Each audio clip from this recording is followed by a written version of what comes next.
end of 1,000 albums, Mike. That's where we are. That's where we are, and what a great place it is to be. I always wanted to live in a land with 1,000 albums, maybe even 10,000. You've got about 10,000 on the shelves there, don't you? That is possible, yeah. Still not a full dinosaur. I just want to point that out. Check last week's episode if you want to understand what he's talking about. At the end of this episode, we will have discussed 1,000 recordings on the Adult Music Podcast. I'd say this calls for a drink, but then again, we do that every week, don't we? After the show. After the show. Right. That's right. Everything I have recorded in a giant spreadsheet, and I totaled up all the individual recordings. And when we finish this episode, we'll have officially reached 1,000 recordings discussed on the show. That's amazing. In a little over 3 years. So we started in February of 2021? It was February. It was February 11th, which is a national holiday in Japan. We recorded it, and then we uploaded it on Valentine's Day, so it went up on Valentine's Day. Because it's our love letter to the world, this podcast. That's what it is. We do it for the people. Come check out Adult Music every week for usually 6 recordings, 3 classical and 3 jazz, sometimes venturing into a few other areas of the latest releases that we think are worth your time. Don't leave your music choices to the algorithms. I'm your co-host, Russ. And I'm your co-host, Mike. And in this special episode, we're going to have a lot of really interesting recordings. We're going to have a debut that you're going to hear here before you hear it anywhere else as well in the jazz section. And you're going to hear one of my favorite American composers. Right. And more on all of that later. But unfortunately, this is the way life is. When you have some really happy things, you also get some really bad news as well. Yep. So let's get the bad news out of the way. We've lost someone, and we're also losing something else this week, too. So let me get over to the piano for our theme.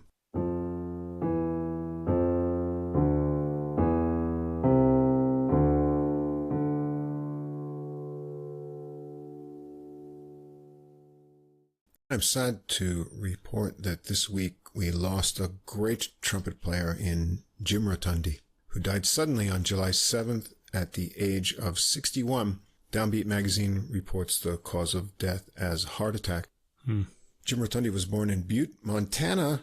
He played in New York City for 20 years before moving to Austria. He taught at the University for Music and Dramatic Arts in Graz, and he's released at least 16 albums as a leader on various record labels, Sharp 9, Criss Cross, Positone, Smoke Sessions Records. He's played on over 80 albums as a sideman, and he's performed and recorded with artists like Ray Charles, Lionel Hampton, Lou Donaldson, Curtis Fuller, many, many more. He was a member of the kind of jazz supergroup One for All, and he released a recording with them titled Big George with saxophonist George Coleman on Smoke Sessions Records in March of this year. He also released a large ensemble recording this year called Finesse on Cellar Live, and we discussed his recording Over Here on Criss Cross Jazz that came out in September of last year, and that was in episode 136, Trumpet Soiree. And he also produced the recording for the up-and-coming trumpeter Win Ponsicorn on Cellar Music that we talked about just a few weeks ago. Yeah, that was a great record. So it's a big shock to the jazz world, and all the reports I read say that he was really just a great guy as well. And so a fine trumpet player. Rest in peace, Jim Rotundi. Yeah. We've also got some other very bad news that comes as a shock. The Same Difference, Two Jazz Fans, One Jazz Standard podcast is no more. Yeah, I was really surprised to see that. They just put it up and they said, this is our last episode. I was like, wait, what? Yeah, that's our friends AJ and Johnny, who we talk about every week and recommend their podcast. They would talk about one jazz standard, and each episode came out every 2 weeks, talk about the history and compare different versions, say what they like and don't like, mix it all up with a lot of humor. It was always a good time, but I guess life has become too busy, and that's going to be the last episode. At least they say that now. I don't know if they'll really be able to give it up. Maybe they'll, hit the lottery. They'll be able to do what we want to do and hire an engineer to do all the rest of that stuff. We can't do that yet either, but one day we're hoping. The production side of it does take a lot of time. It takes time, yeah. Anyway, we've been in communication with them, and we'll hope to get them on before the end of the year, either in the fall for an episode or at least for a Christmas episode or something like that. They won't disappear from the airwaves anyway. We'll probably at least try to get them on like quarterly or something like that. Yeah, get them on as guests. And I like having guests because we don't make the guests listen to the 6 albums per week because that's completely insane. And only people like us would do that. Yeah, only crazy people like us would do that. So that's a little bit of a break for us, too, as we get to talk to them, and we only have to listen to 4 or 3 records that week. Anyway, this will be the last episode that we promote them and have a link there and also have their audio promo. So I suggest if you haven't heard them or if there are any episodes you haven't heard, that you download them all to your computer or device, because once they end the hosting service, they may disappear from the internet. No, they will. In fact, because they say they have to pay to, keep the podcast going, and they're eventually going to stop paying. They haven't said when, but give us 3 months at least, guys. Yeah. If you're paying by the month, we pay by the year here, so we got the whole year. There's a link in the description to their podcast, and you'll hear their audio promo, as always, at the end of our episode. So do check them out. We'll play their promo. This is the last time we're playing it, or? I think so. Yeah. Well, for old time's sake, we'll have it one more time. There you go. Also, before we get into things here, I want to give a special thanks to trumpeter-composer Jared Hall. We had a few email exchanges, and he shared our episode from 2 weeks ago featuring his recording Influences. If you haven't heard that, be sure to check it out on Origin Records. Some great trumpet playing and fine composing there. And thanks for sharing our episode, Jared. Yeah. In the episode description, you'll find links to Spotify, Apple Music, and Amazon Music for all the music we'll discuss in this episode. And at the top of the description, there's a link to the full episode playlist, all the music in one place on Deezer, CD quality streaming music from France. You can listen to the podcast on Deezer as well. Get everything in one place. Now, wherever you listen to us, the links to all the recordings in the descriptions should be clear, but on some apps, they get kind of bunched up. If you have a hard time seeing anything, you can always come over and check us out on our host site. That's Podbean, PODBEAN.com, where everything is easy to follow. If you enjoy the podcast, please follow or subscribe wherever you listen to us. Tell a music-loving friend, any musicians, help us grow our audience. And if you take a moment to give us a ranking or write a review, that helps us get listed in the music category recommendations, another way we get new listeners. Come on over and follow us on our Facebook page as well. You can get extra info and more new release information throughout the week. You can leave a message or comment there as well. And if you'd like to contact us directly with any comments or questions, we'd love to hear from you. Our email address is adultmusicpodcast, all one word, @gmail.com. We're going to play music samples about these recordings as usual, and here's our fair use disclaimer. Music sample clips are for commentary and educational purposes. We recommend that listeners listen to the complete recordings, all of which are available on the streaming services in the links provided. We also suggest that if you enjoy the music, you consider purchasing the CDs or high-quality downloads to support the artists. And there we go. So let's educate and entertain. Yeah. A lot of teachers I know, they say, I'm not an entertainer, I'm an educator. And I say, I'm both. I feel like you need to do both. Do a little of each. And then there are teachers out there who really are neither. But yeah, my favorite kind. Yeah. My favorite kind. Anyway, let's get into this. We're in the Baroque era to start. I like to generally go, Baroque, and then somewhere in the mainstream classical middle, even though we don't really talk about mainstream, and then contemporary composer if I can. Which we don't have tonight, but we have a near contemporary to us. Anyway, let's start from the beginning. Baroque, Gaspard Roux. Everybody knows him, right? No, you don't. I know you don't, because I didn't know him either. Okay, until the wonderful world of recordings introduced his music to me. This is an album called Conversation, Suite pour deux clavecins. A clavecin in French is a harpsichord. So for 2 harpsichords, these are played by 2 of our favorite artists, William Christie, who was the director of Les Arts Florissants, and Justin Taylor, who we've talked about on this podcast many times. We really like his very clear, crystalline sound and playing. So there are 2 harpsichords. There's a lot about this in the booklet note. They're sort of lined up together to be like one giant, long keyboard, sort of. So they're playing side by side, not facing each other, although they said they tried that too. This is on the Harmonia Mundi label, and it came out on June 28th. So the booklet for this CD contains an interview with each of the individual harpsichordists and no information on the individual pieces beyond what the 2 musicians mention in their interviews. Anyway, here's what I learned about the recording. And really, this is important for me to know in order to do this podcast, but really for the listener, it's not all that important unless you're a tech fanatic.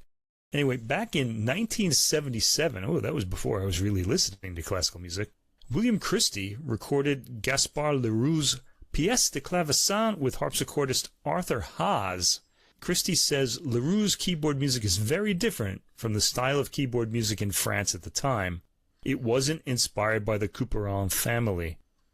The works can be performed solo, but Leroux includes a trio version of each piece at the bottom of the page, so the works can be performed with 2 treble instruments and bass, or with 2 harpsichords, and that's what we have here. It was common practice at the time in the Leroux pieces that one harpsichord plays what is in effect the right hand, which is more ornate, and the second harpsichord requires a keener sense of improvisation to execute the bass parts, and contrepartie, which is the not main line. It just means the other part. It's literally what it means. It sounds nice when you say it in French, but it just means the other part. On this recording, Justin Taylor plays the first melodic harpsichord, so he's got the main material, apparently in every piece, and William Christie is the contrepartie. And William Christie's part is drawn from the bass and all the information for the treble instruments at the bottom of the page. So this has had to be arranged, and he has to improvise a lot of the material as well. So you're going to want to listen to that. Now, it's hard to say who's on which side because they seem to change. The main part seems to be, first of all, on the right, which you would expect if you think about a piano keyboard and you're behind it. The higher side would be the right side, and that's where most of the action is happening. And that would be Justin Taylor playing that with William Christie on the left. But they seem to change because the main melody sometimes is in the closer to the left channel, or it sounds like it's in the left harpsichord. So I'm kind of wondering what happened here. There's no clear description in the booklet note. As I mentioned, the 2 harpsichords were placed side by side for this recording, and they sound like one giant harpsichord, really, given that Taylor is only playing the main melodies in the higher end, all right? Leroux works on this album consist of his suites 1, 2, 3, 5, and 6. What happened to suite 4? Why didn't they record that? It's a little puzzling. Anyway, no answer for that either. Anyway, let's start with suite number 1 in D minor by Gaspard Leroux. The first movement, track 1, is a prelude, and these are all unmeasured on the album, so they sound very improvisatory. And it sounds like that's Justin Taylor panned more towards the right. We don't have the harpsichords in separate channels. They're just sort of slightly panned that way. The upper end is being played there. Now, keep in mind, on this podcast, we're in mono, so you're not going to be able to hear this in the samples. You're going to have to go to the downloads or the links in order to hear this. The recording is crystal clear with ample room space to breathe, but the sound isn't lost in all the reverb. This work is spacious and improvisatory in sound. Track 2, Allemande, La Valverde. This has a rhythm and more detail, and I thought this would be the better place to start the samples, so let's hear this.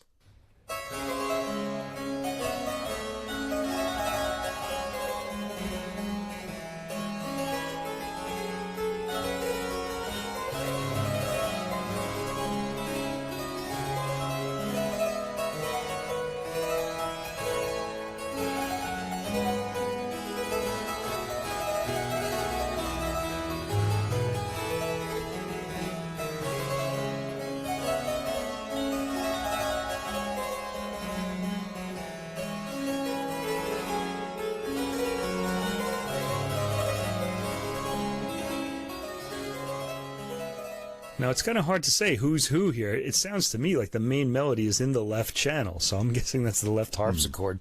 Maybe Taylor is sitting there. Taylor has the more appealing main line, but music nerds like us want to listen to the middle and lower voices, a lot of which Christie is improvising, and I advise you to try to listen into that as well. Track 3, a courante, and I'm hearing melody in both channels here, so I'm guessing the contrepartie matches much of the main melody. It's a lively work. Track 4, movement 4, sarabande grave. Sarabands are generally slow and leave a lot of space for decoration, and we get that tastefully from both Taylor and Christie, both of whom have melodic material to play. These works aren't simply being played as written on the page. Leroux didn't write out a full 2-harpsichord score, but left hints as to how to achieve a 2-harpsichord performance. So there was a lot of arranging here. The movement ends with a lovely muted version of the theme. And in fact, that's going to become a sort of signature on this album. A lot of times when we hear music repeated at the end of a movement, it'll be played muted. The pieces will always end softly. It's kind of a nice touch, and I really enjoyed hearing it every time it came up. And there are 33 tracks on this album, so we hear it quite often. Track 5, Minuet. This has a strong, stately rhythm.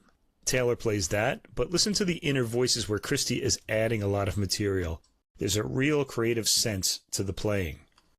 Track 6, the final movement, Passe-Pied. The Passe-Pied is lively as well, but brief. Both harpsichords share the melody to an extent. It ends with the solo statement of the melody. Next, we have a piece by Jean-Baptiste Lully, who was Louis XIV's composer at Versailles. This is his Marche, or Marche, pour la cérémonie des Turcs.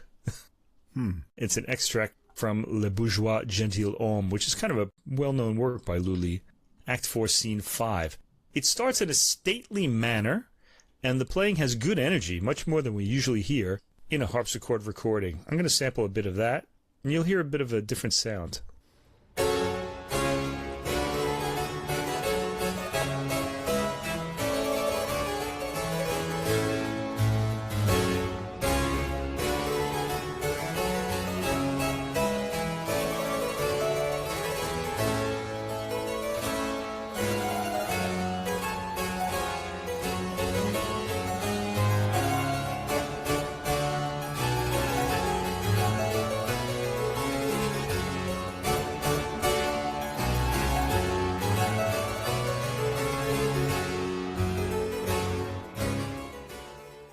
Now, you can hear the really strong attack there. It's a little bit distant, and also there's a kind of sponginess to the tone. You know, it just kind of sounds like it's, it doesn't sound like really crisp. And I think that's because we have two different harpsichords, and two harpsichords never sound alike. They're all very different from each other.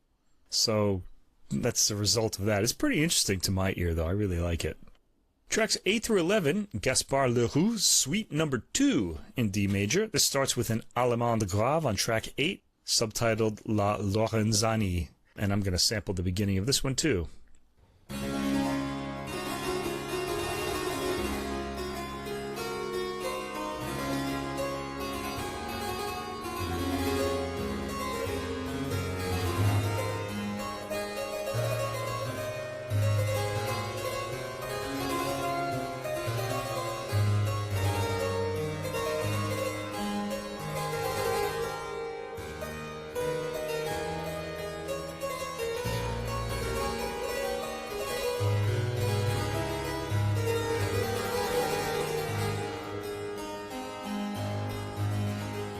And that line is really busy with ornamentation, like those little trills on certain notes coming from both harpsichords.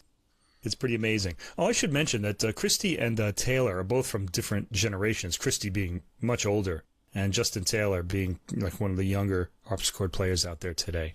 So this is sort of a meeting of different generations, too. We have that wonderful thing going on as well. So this Allemande, as we heard, starts in its typical manner with that opening eighth note, then the downbeat comes. With an andante tempo, sounds rather grave. This movement has some length to it, and therefore a fair amount of substance. A contrasting theme comes in at a minute and 24 seconds. The recording is extremely clear. In headphones, every detail of the playing is audible. I just wish I knew who was on which harpsichord. There's a lot of appealing interplay between the voices. You can sort of tell the two instruments apart if you listen closely in headphones. So a lot of appealing interplay between the voices, especially toward the end of this movement. Okay, and we get a muted version here again at the very end, which I really liked. Track 9, Courante. This is the second movement of the suite. This work has a heavy downbeat and is more stately than speedy. Usually the tempo for Courante is fast, but that's not the case here.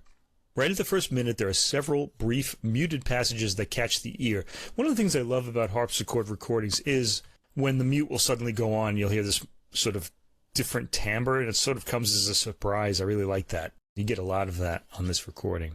Track 10, the third movement, Sarabande gay. Now, that's not a word that you usually hear attached to a sarabande because they're usually slow and grave, but this one has some cheer and speed to it. And there's even a plucked string effect in the muted passages, which I really enjoyed, kind of sounding a bit like a muted lute, let's hear the opening of this cheerful saraband.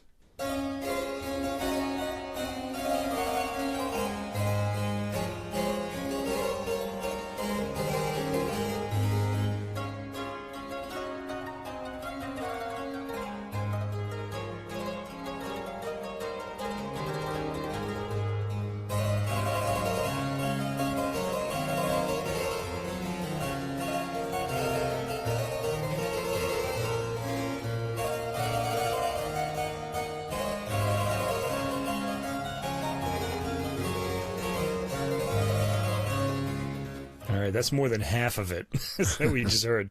So let's get out of that. It's pretty cheerful, and you even heard the muted effect too, right at the very beginning after the first section was completed and repeats. Track 11 is the fourth and final movement, the gavotte, and it's rather short, but also is given a high step to it, and a lot of contrast is heard in the terrace dynamics employed by the musicians. Terrace dynamics, by the way, used in Baroque music. Baroque music doesn't crescendo or decrescendo or gradually get louder and softer. You have instead what's called terraced dynamics, which means it'll suddenly go from loud to soft without any gradual change. Track 12, Jean-Baptiste Lully again. This is a passacaglia, which means it's going to have a repeating bass line that's improvised over. This is an extract from Armide, Act 5, Scene 1. I'll sample the beginning of this.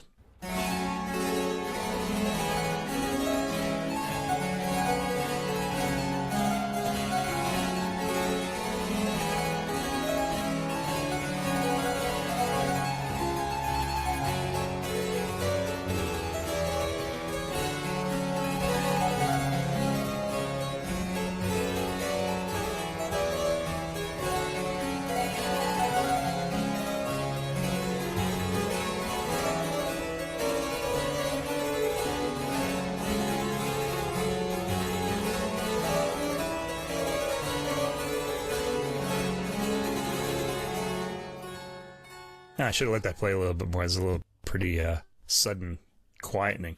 Now, I want to say, listeners are hearing this in mono, but if you go to the download or you go to the link and hear this in stereo, it's really odd sounding because the melody is on the left side, and that's Justin Taylor. So he's on the left here. And the bass is sort of in the middle. It sounds above that, which is very strange. But that would indicate that Christie is on the right in this track, and maybe throughout the album. I'm not really sure. So at the beginning here, we hear that passacaglia theme. The first variation quietens at the 48-second mark. I sort of faded out of that. And this is a heavily rolled chord piece. There's an appealing muted variation followed by a full color and toned one just after the second minute. I like the change of rhythmic pattern for the variation at 2 minutes and 10 seconds. This technique of moving to muted sections often is used throughout, and it drew my ear. It makes the sections sound like they're communicating with each other from other rooms, as it were.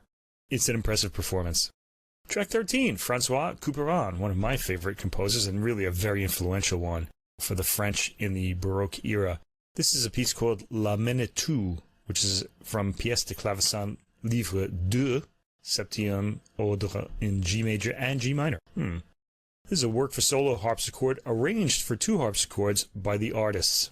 Why would you do that? Anyway, they did.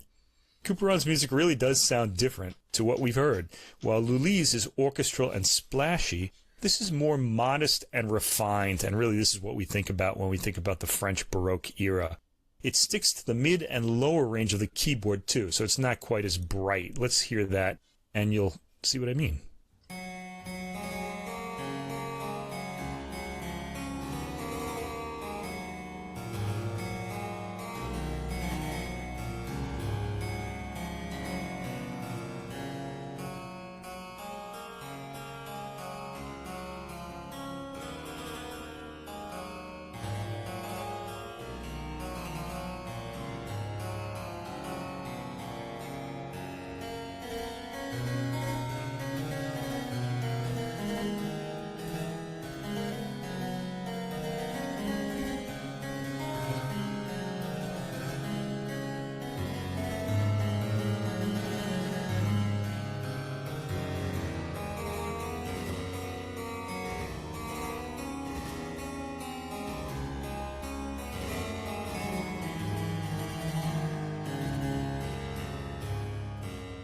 All right, I was waiting for that cadence. It took a long time to come.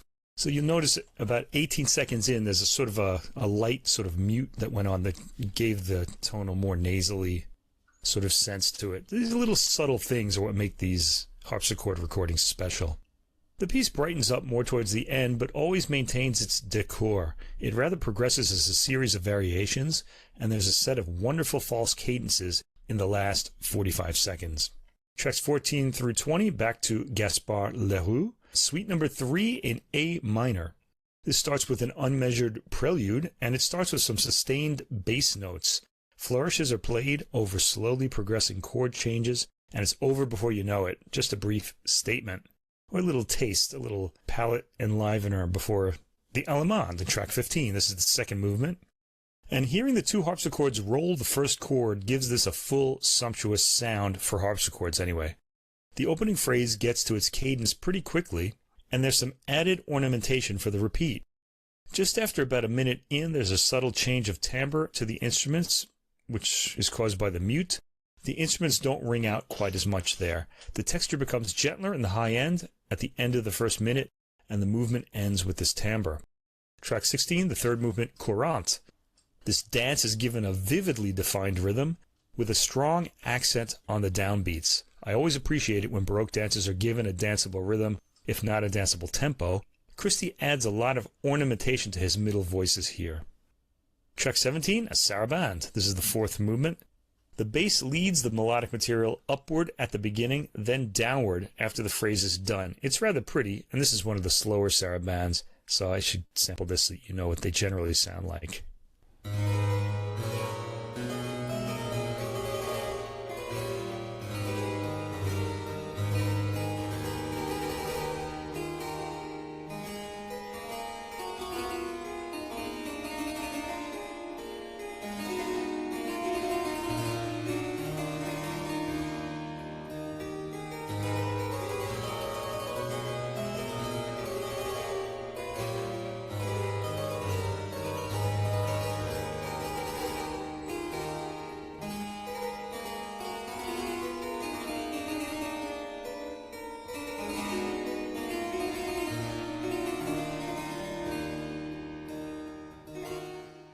Those cadences come through on the two harpsichords because like one is decorating so much that you almost, it's in there, but you don't really hear the moment of it. You know what I mean? It's really interesting.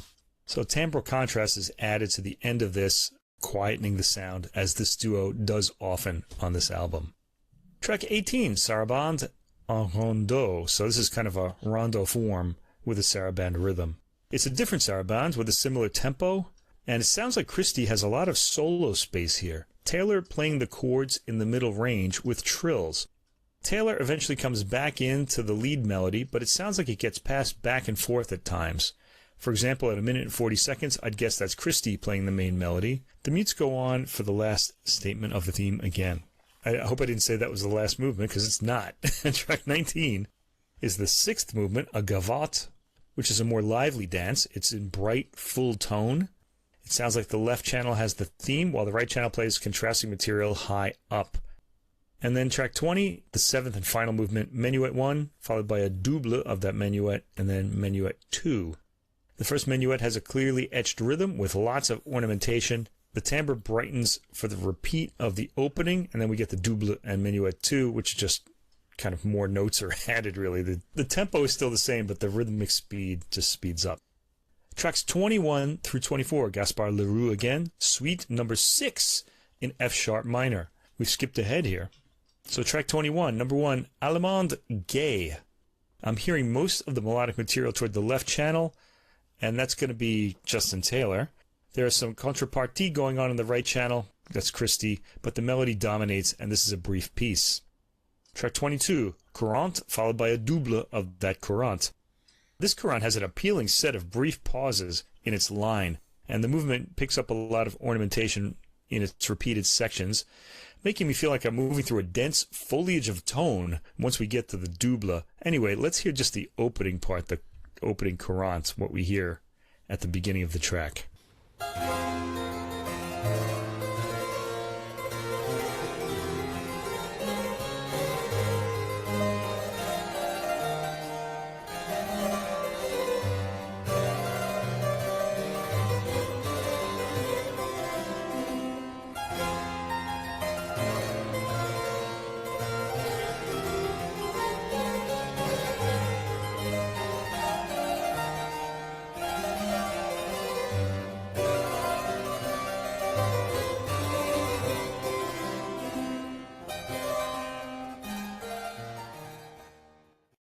Okay, again, at the end, a muted timbre is used for the very end of the piece. Track 23, the third movement, Sarabande grave en rondeau. So this is a rondeau form again with the sarabande rhythm. It's got a very pretty opening. In fact, let's hear that.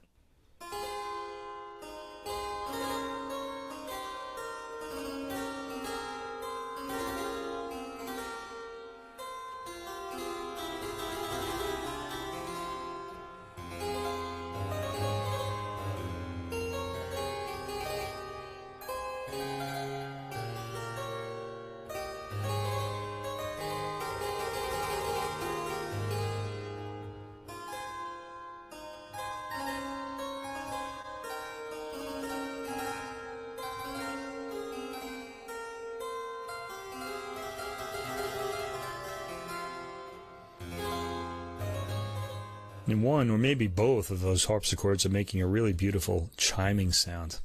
The texture becomes more dense gradually as harmony is filled in, but we go back to that light opening touch and timbre after 1:20. Track 24, the fourth and final movement of this suite, La Favorite. It doesn't have a dance title. It sounds like the theme is on the left and the contrepartie is on the right, with the main melody sounding in the left channel and the opening solo line heard in the left channel as well. Ornamentation in the form of brief trills are added for repeats. This music always gains as it goes on in these performances. Track 25, Marin Marais, another composer who is rather dear to us. Les Voix Humaines. This is a pretty famous piece. It's from his Pièce de Viol Livre 2, Suite No. 3 in D major. These are for the viola, so I guess they're being arranged here. The work has a lovely muted quality at the opening and proceeds gracefully. I loved the gentle feel of this, and I need to hand this over as the world spirals out of control. We can really just enjoy some civilization again. Let's hear this.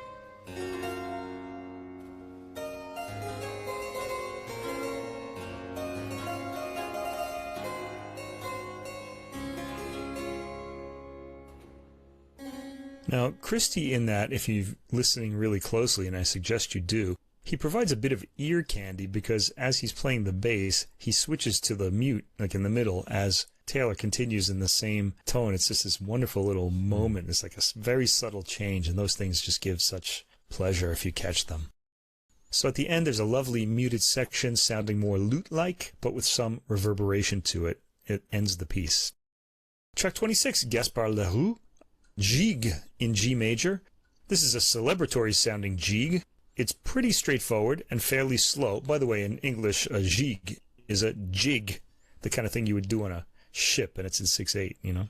Sailors do these. It's fairly slow, this one. They're usually fairly fast. But I guess it's an ordinary dance tempo for an actual gigue. The rhythm, again, is sharply defined and has a pleasing lift to it. Let's hear that.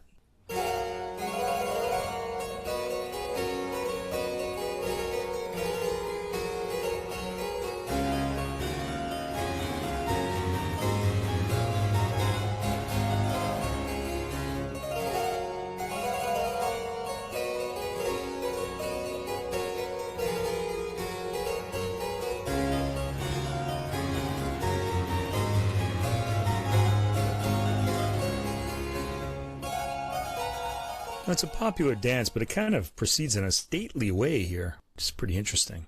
Tracks 27 through 33. Wow, there are a lot of tracks on this album. This is the final suite that we're going to hear. Gaspard Roux, Suite No. 5 in F major. It starts with a prelude on track 27. It's unmeasured, and it's rather meditative. It sounds like the main part is on the right here with the bass on the left. That's got to be Taylor on the right. I think they changed here, but I'm not sure. Don't quote me on this. Track 28, the second movement, Allemande grave. This starts with a full-toned rolled chord flourish. Then the harmony suddenly goes into an odd place to move the tonality into minor for the cadence. On the repeat, the minor part is muted. The next section comes in full tone with no mutes. I love the full sounds of the two harpsichords after the second minute, which continues to the end.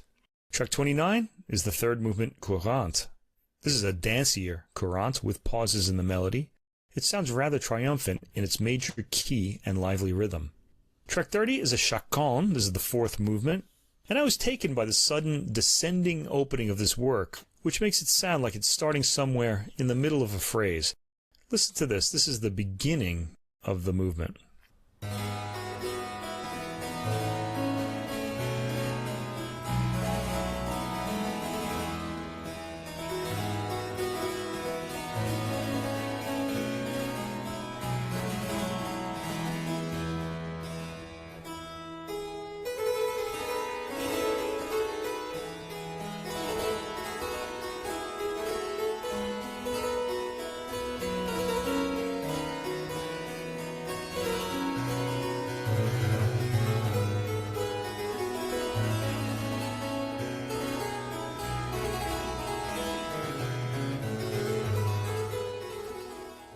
You know, you hear that cadence 6 seconds into the phrase, which kind of gives you the feeling that you're just walking in as it's ending. We'll hear that descending feeling throughout, as the bass line is what structures a chaconne. At 1 minute and 24 seconds, the melodic elements take on a dance quality. Sections begin contrasting between thinner and thicker textures. The lighter textures are played in the high end and have a lovely chiming quality to them. Bachian descending figures appear at the end of the movement, giving a feeling of celebration. This is a rather spiritually uplifting movement, I thought. Track 31, Menuet, followed by a double, and then a double de la basse. The rhythmic profile in this is strong, as are the accents provided by the duo. The material gets more ornate as we move through the two doubles and stays lively throughout. Track 32, Movement 6, Passepied. The Passepied is similar in rhythm and melody to the preceding Menuet, but slightly faster, and it's also fairly brief and very appealing. And the final track and final movement on the album, Movement 7, Allemande. This is really odd to end a suite with an Allemande. They're usually the first movement we hear. But here we are. This brings a bit of sobriety to the giddiness of the previous movement's rhythms. Let's end on some of that sobriety, since we're already drunk on this wonderful music, right? Anyway, let's hear how this begins.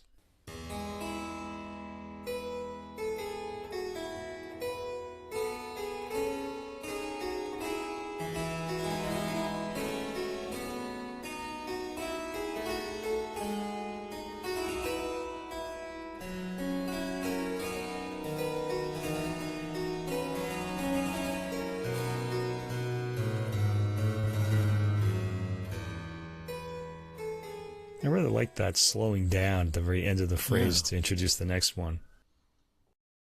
The movement comes to an appealing false cadence and a satisfyingly emotionally grounded end. So, if you like the sound of the harpsichord, you get double the pleasure on this recording, as hearing two harpsichords at the same time noticeably thickens the texture. The harpsichords are louder on the recording than they would be in live performance, but not very much so. There's a bit of distance left on the recording. Each instrument comes up clearly. Separation of the two harpsichords is easily discernible on this recording, with Christie's pans slightly right and Taylor's left for the most part. Taylor has the main parts and they mostly appear on the left, as far as I can tell. Okay, this recording makes the two harpsichords sound like one big mixed-up keyboard, but not always.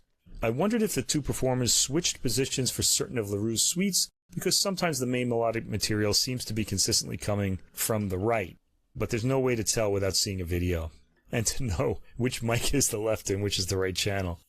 As for the performances, well, we've got two of the best performers of their respective generations here, and it turns out that they play well together. I was particularly drawn to the improvisatory bass and inner voices that Christie came up with. The style is French, but the rhythms of the works are appealingly accented, making the listener aware that we're hearing mainly dance pieces. It's a very pleasing recording. Harpsichord fans or fans of these artists will absolutely have to hear this. After last week, when we heard harpsichord as continuo for two cellos, and that had That's right. a more live, distant quality, sometimes I wondered if it was still there. On this recording, it's really up front with the sound of these two instruments.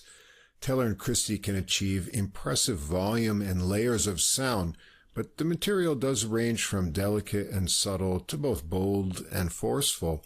The bass lines are clear under the doubled higher parts, and the two negotiate skillfully so as not to crowd each other. The compositions have a lot of variety, from subtle to stately, as I said, and the mic placement and ambiance of this recording results in a lot of presence and lingering sustain, so you can think about what you just heard. And the performances, as you said, are really skillful. The music is very charming.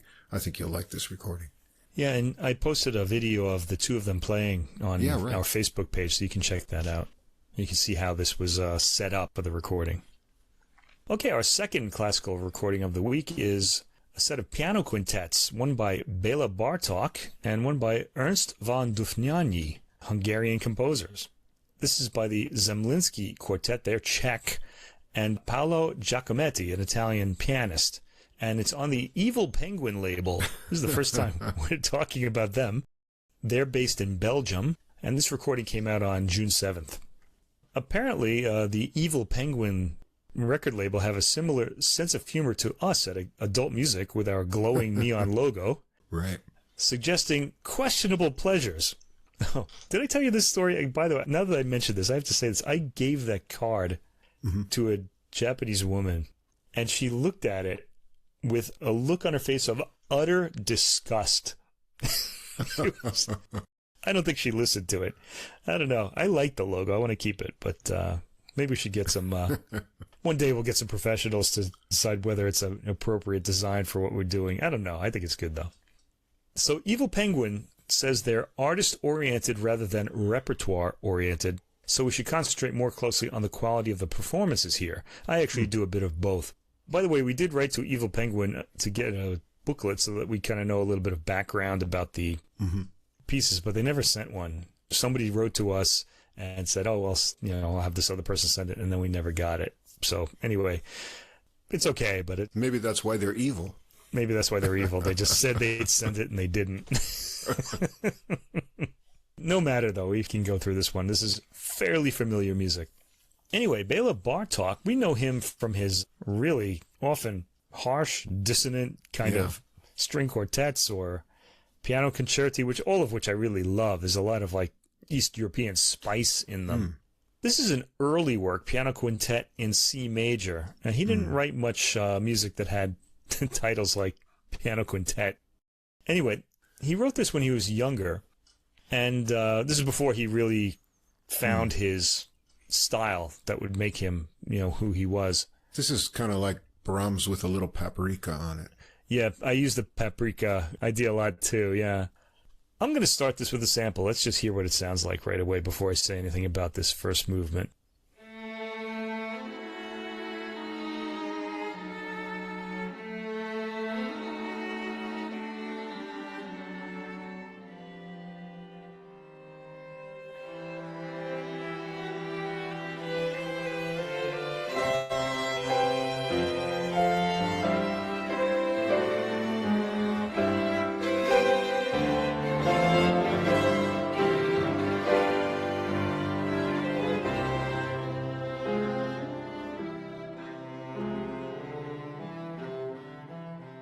And that's how we start.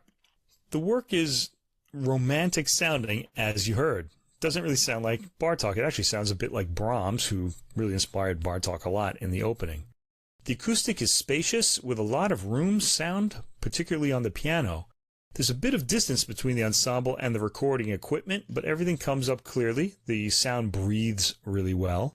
The second theme of the work has a sweeping, romantic arpeggio on the piano as the strings play the theme. There's quite a false cadence at 2 minutes and 5 seconds as the work goes crashing into a new section. This winds up in a new set of tones that slowly begin an accelerando, a technique we'll hear from Bartok many times in his later works. He likes to have something slow and then it'll suddenly, almost like a wheel starting to roll downhill, will speed up. He does this in his Concerto for Orchestra as well, and a really famous passage right at the very beginning. So we get a little Bartok fingerprint there at the 2 minute and 5 second mark. Bartok keeps the music away from full cadences. It'll usually reach a false one or an open one and then swerve off in another direction. At the 5 minute and 20 second mark, repeated material comes in and another avoided cadence. At 6 minutes and 45 seconds, we do get a resolution, but the harmony drops to another key during the line. There's a harsh but tonal outburst at just after the 7 minute mark. In the 8th minute, we hear something that will also become a Bartok signature, an aggressive ostinato rhythm in the piano. This would be like more of the paprika seasoning on this piece, this romantic piece. The strings take this over, and cascading figure takes over, settling eventually into staccato accompaniment as the string quartet takes over thematic duties. Both string quartet and piano interact toward the end, the strings bringing the paprika in the last minute with some strident high harmonies. The piano settles it all down, only to have the strings build up in volume and bring the movement to its final chord. Now, a lot of things happen in this movement. It's 12 minutes long. There are a lot of sudden changes, and the ensemble here, the Zemlinsky Quartet and Paolo Giacometti, really make sure that we're right on top of every one of them, because they really communicate those changes dramatically and well, and we hear them and register them. Track 2 is the second movement, Vivace Scherzando. This has a ghostly string theme at the opening, which becomes more full-bodied when the piano enters. I'd like to play this.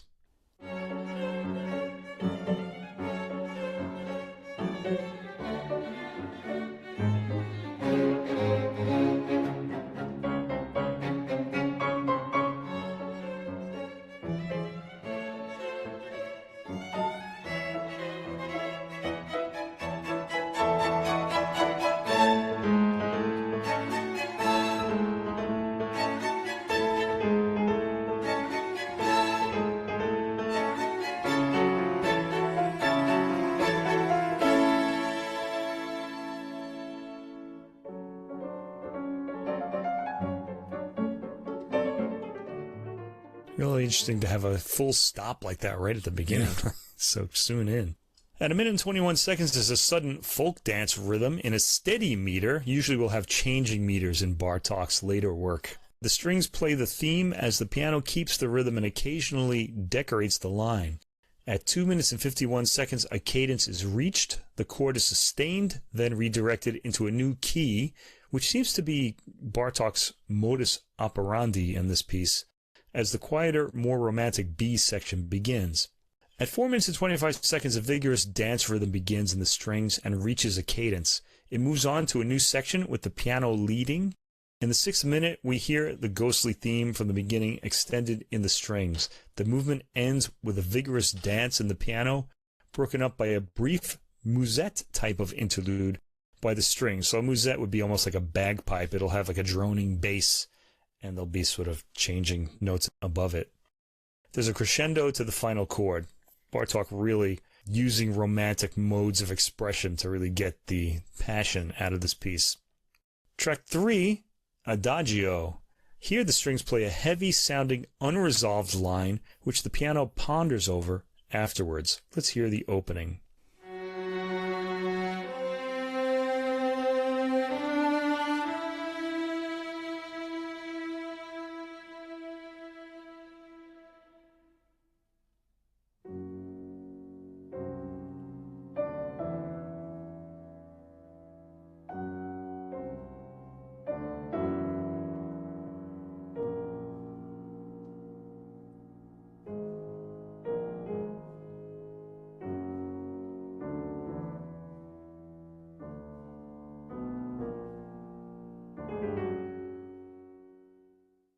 At 1 minute and 15 seconds, the line comes in muted in the strings and develops further this time. The opening motif builds up and becomes more strident and insistent and more harmonically stuck, trying to break through a wall to a new key. The piano comes in again at 3 minutes and 52 seconds, generating new ideas to try and get through the impasse. By the 7th minute, a repeating romantic theme is flowing into new keys. In the 9th minute, there's a tension build-up and a breakthrough to one of the earlier themes. The work climaxes, there's a decrescendo, and the rhythm melts into the fourth movement. Now, the fourth movement starts without a pause, and it's a vigorous folk dance rhythm, and there's a lot of paprika here. It's just, flying all over the place. I'm going to fade this up from the beginning. Let's listen to this.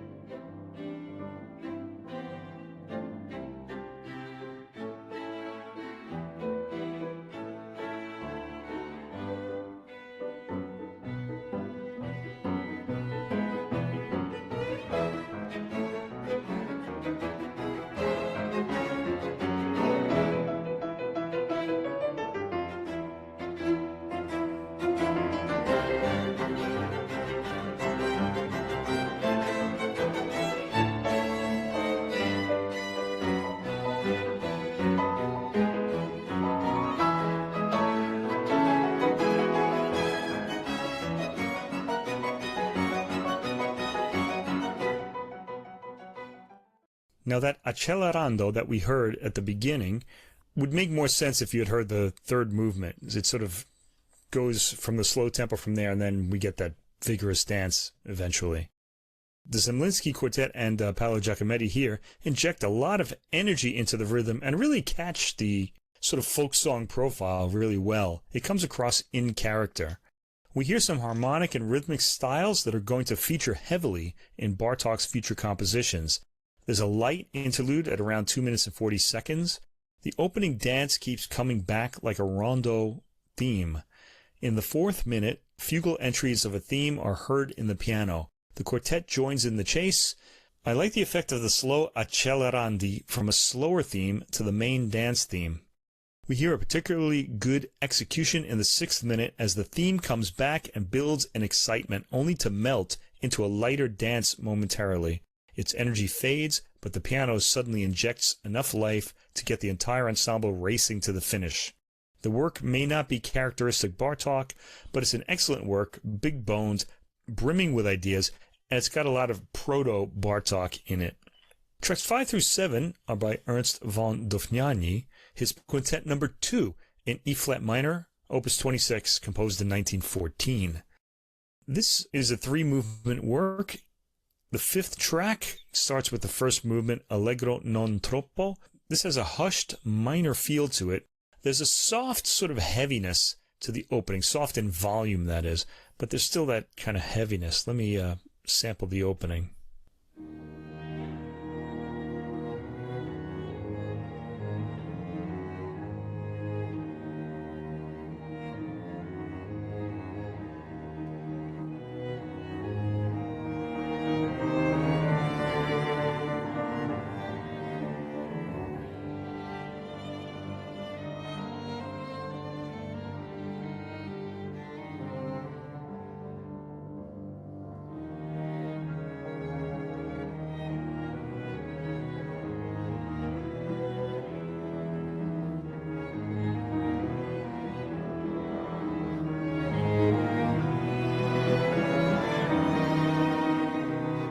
That melody, my friends, is modal. And of course, I took to it right away because I just love that sound.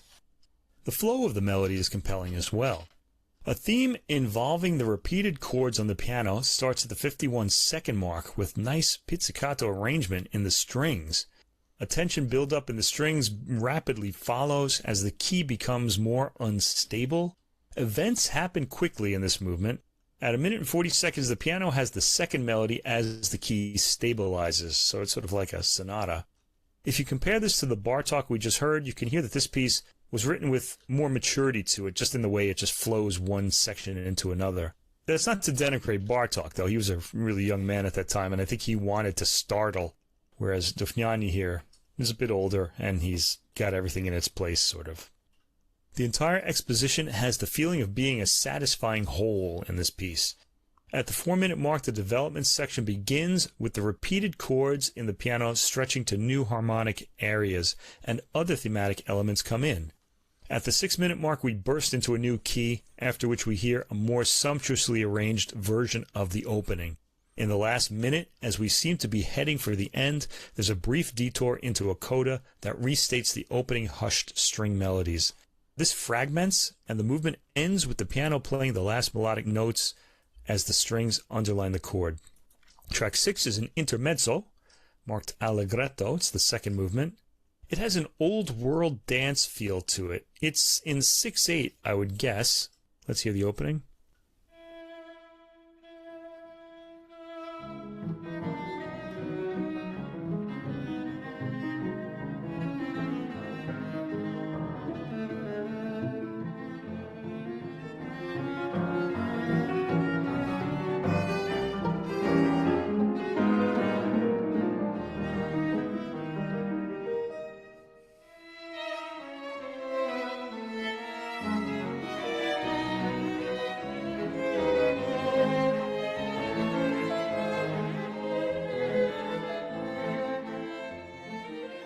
Again, that rhythm, the melody, it's just captured so beautifully by the Zemlinsky Quartet and Paolo Giacometti. They get the character of it really perfect. I love those little swooping string lines too.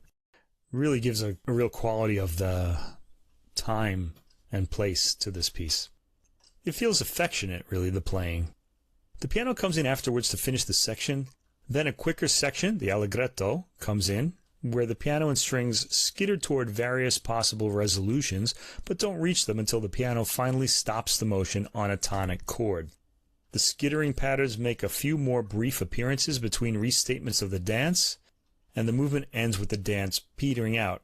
Track 7 is the final third movement, marked moderato. This begins with the strings playing slow, elegiac, fugue-like contrapuntal lines.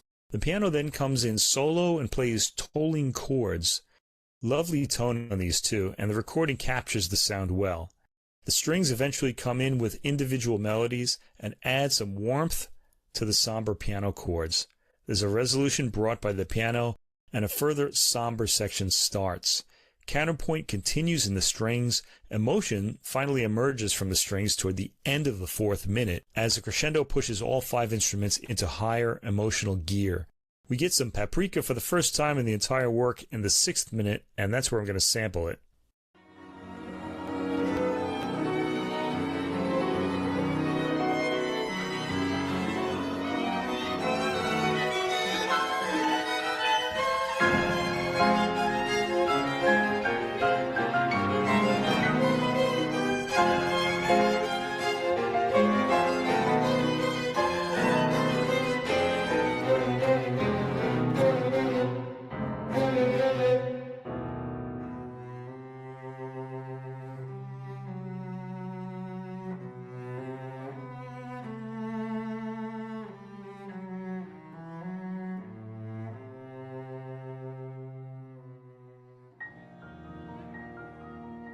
Actually, I think that sample would have made more sense if you had heard everything leading up to it as well. Anyway, this section leads to a quieter section where the energy of the material has dissipated a bit. At the 7-minute and 20-second mark, we hear a melody from the beginning of the movement in the piano, and the individual strings pick it up. It eventually loses energy until we get static chords in the strings with wandering patterns in the piano, looking for the resolving chord, which is reached in the last minute. There's a brief coda where earlier melodies are recalled in the strings. The youthful Bartok work is already brimming with ideas. They come in rapid succession, and it's hard to keep track of where the piece is going, though it does come across as well formed. It's romantic in a Brahms sort of way, with folk dances included and written in a style that Brahms wouldn't have presented. The ensemble plays well together, with pianist and quartet anticipating each other's moves admirably. They keep the architecture of the Bartok work intact, shaping its many ideas into the coherent whole it should sound like. It's a very successful performance, with spice and drama blending in its overall romantic nature.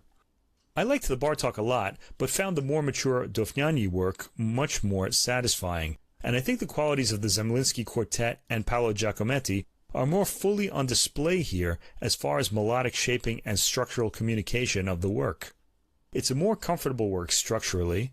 We get more of a sense of where the work is heading. Melodies are attractive throughout, despite the work's overall sense of sadness. There's nothing to complain about here. Both works are given deeply satisfying performances, and the sound engineers have done excellent work. Try this out if you're looking to hear some large-scale chamber works.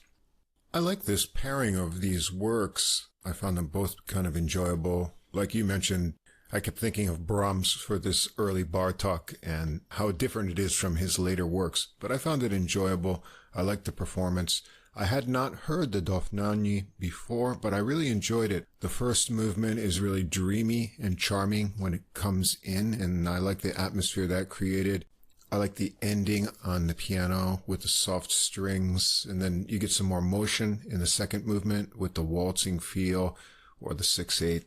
And then the final movement has flowing string parts, and I liked the cello interlude that was right at the end of your sample. And then there's some interesting pizzicato playing at the end. All of that was a lot of contrast and just enough little spice to have that kind of Hungarian flavor to it. The performances I thought were kind of measured, but I like that in anything kind of Brahms or post-Brahms because it can get kind of carried away. Right. And I thought they were under control with just enough expression that was balanced out through the program. Yeah, so I'd like to hear more of this ensemble. I guess we can keep Bad Penguin on our radar. I think it's Evil Penguin. They're more than Bad Penguin. They're Evil Penguin. Evil Penguin, yeah. I wonder if that would be like the penguin on that old Batman show on, with Adam West. Yeah. Is he an evil penguin? I guess he would be. I guess he would be, yeah. All right. I'd like to do more from that label just because I want to say Evil Penguin on the podcast.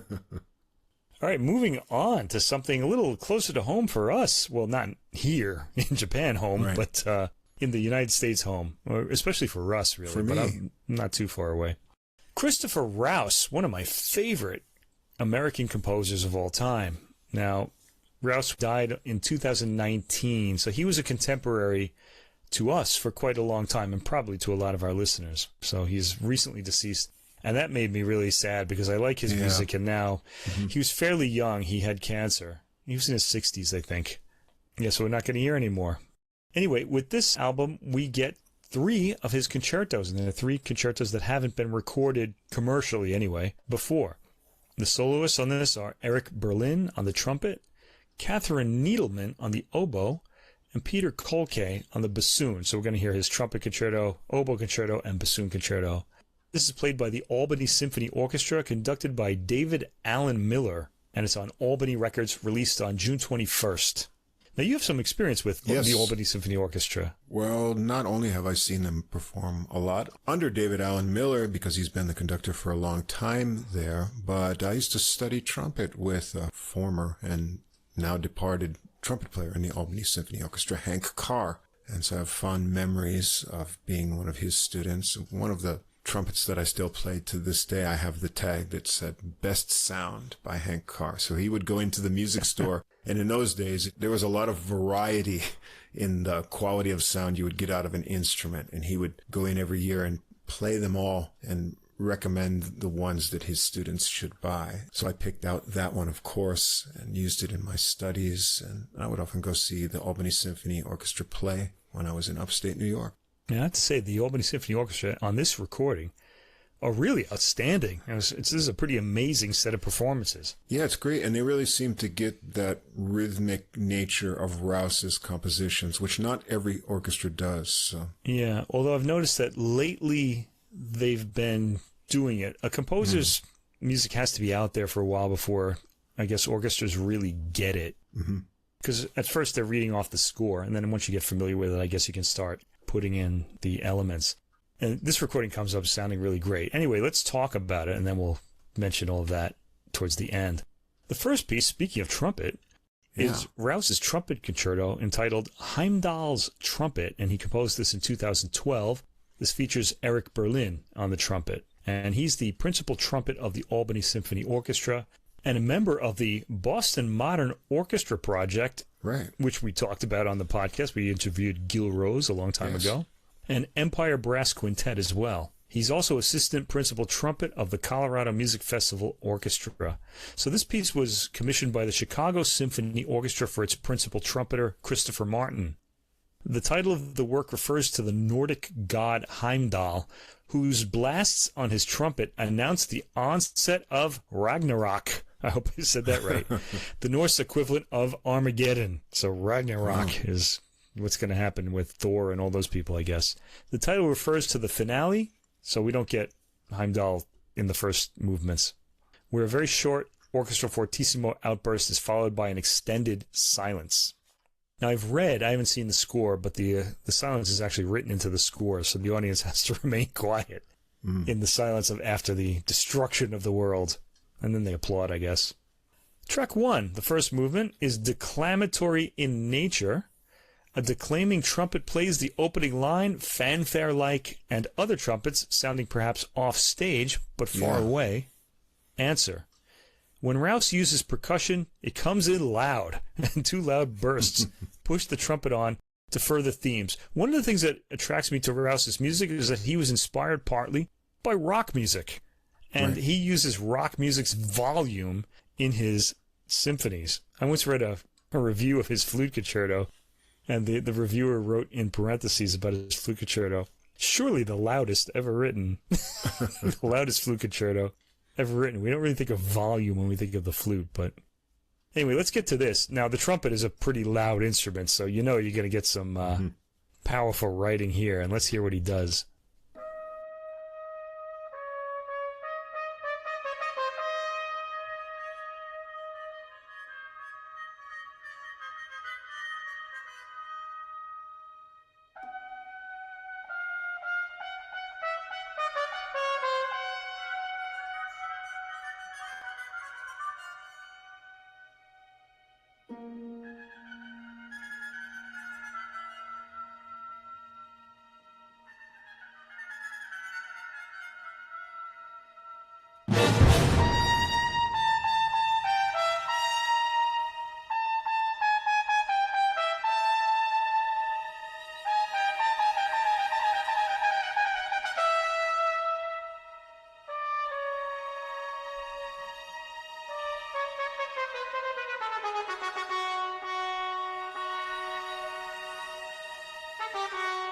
I was hoping to get another orchestral blast in there, but it's coming up later.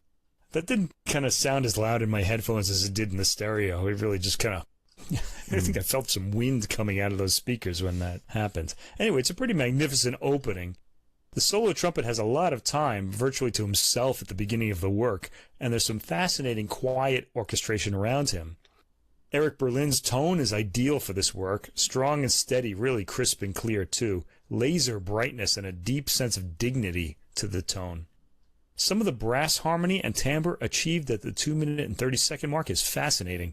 Just before the 3-minute mark, a section ends and ominous low chords provide a bed for a new excursion in the trumpet. I want to mention, Rouse is a really interesting orchestrator. He draws some really unusual sounds out of the orchestra. So I'll listen for that, too. I love the cataclysmic sounding chord that comes at the 4-minute and 26-second mark. The volume shows Rouse's love of rock music. A more somber theme with a more burnished tone is heard just before the 5-minute mark. It sounds funereal. We're towards the end of the movement and a harp is heard with some sensitively played string chords. The second movement is a scherzo. Now, these movements aren't labeled. They're just labeled 1, 2, 3. There are no words after them to describe them. But the second movement of this 4-movement work is a scherzo, and it utilizes mutes for the trumpet and orchestral brass. Let's hear the opening.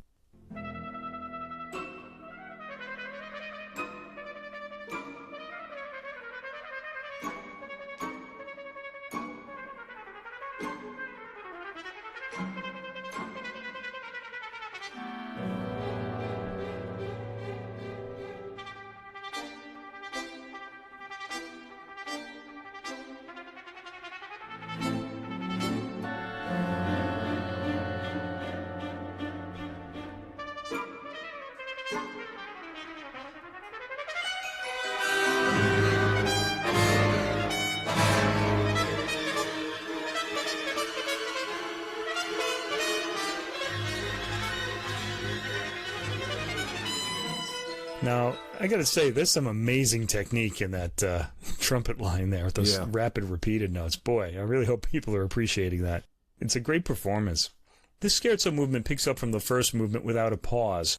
The trumpet has those virtuosic repeated notes and really constant 16th notes in his lines. He's playing rapidly throughout. There are some breaks and some colorful and powerful orchestration. The trumpet then plays with a mute over a hyperactive set of lines in the orchestra. The technique displayed here by Eric Berlin is impressive. There's some really explosive percussion in the last half of the second minute that will blow you out of your seat. A trumpet's mutes actually change during the movement as the tone gets smaller as it goes. It's a true scherzo because some of the trumpet's tones are clever enough to be mildly funny. Or maybe it's just the sheer virtuosity of what we're hearing that makes me smile. There are sort of laughing, descending lines in the brass as well, and they're pretty impressive also. Pounding percussion lead without pause to the next movement, the third movement, which is a largo, that swings like a pendulum between sections of substantive dissonance and straightforward consonance. The opening is explosive, but the initial volume clears up and we hear more serene orchestral skies in the strings. And I want to get some of those orchestral skies in there. Let's sample about a minute in.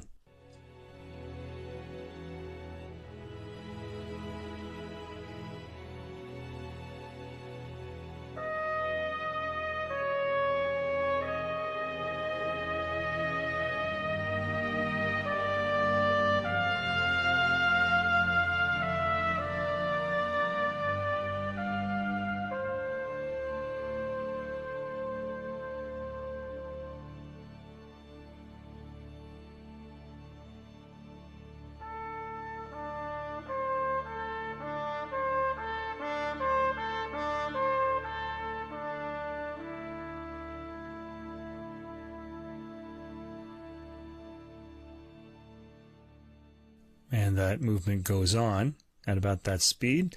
Now, part of a trumpeter's technique is also the way he plays legato lines or melody, and we get a chance to hear that here.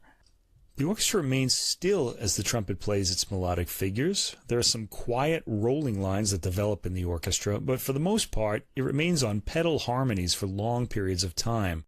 Pedal harmonies means like the bass doesn't change and the trumpet is allowed to sort of play over that. The bass note will stay the same as the chords change. At 5 minutes and 26 seconds, the orchestra starts filling out the harmony for the trumpet's line. There's a swell of sound from the orchestra, which starts roiling again at 6 minutes and 30 seconds, and suddenly evaporates. A rock and roll volume fortissimo bursts out and dissipates, revealing high woodwinds. It steadies again as the trumpet finishes its melody. There's an appealing, intentional sour note in the trumpet just before the end that can't help but grab the attention. It's actually pretty cool. The fourth and final movement, this is the Heimdall movement, is more dramatic and programmatic in nature.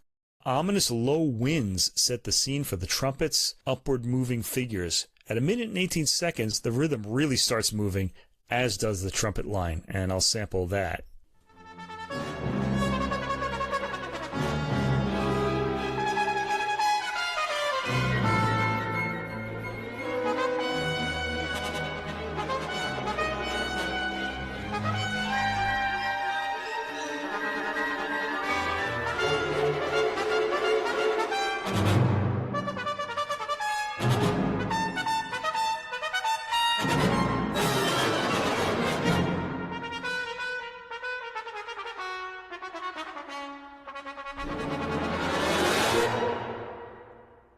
Ferocious. Woo. Yeah, nice. I want to mention that the Albany Symphony Orchestra executes the groove-like nature of Rouse's rhythms well. Mm-hmm. The rhythms, however difficult, always have a flow to them. The orchestra starts imitating the trumpet's figures. Brass registers beautifully on the recording from the orchestra, with real presence and almost a tactile sound. There's explosive percussion and also some lighter metallic sounds that stand out.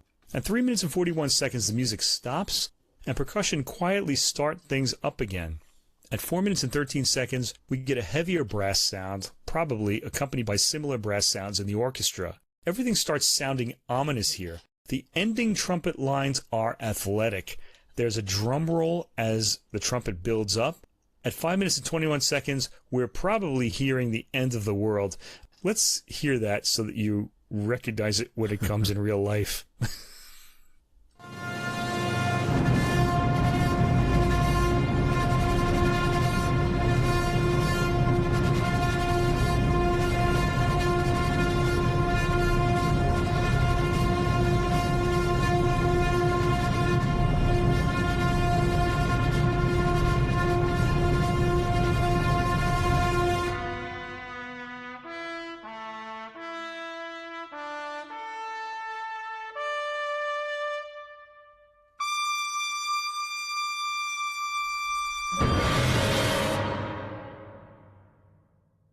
That is quite a final chord.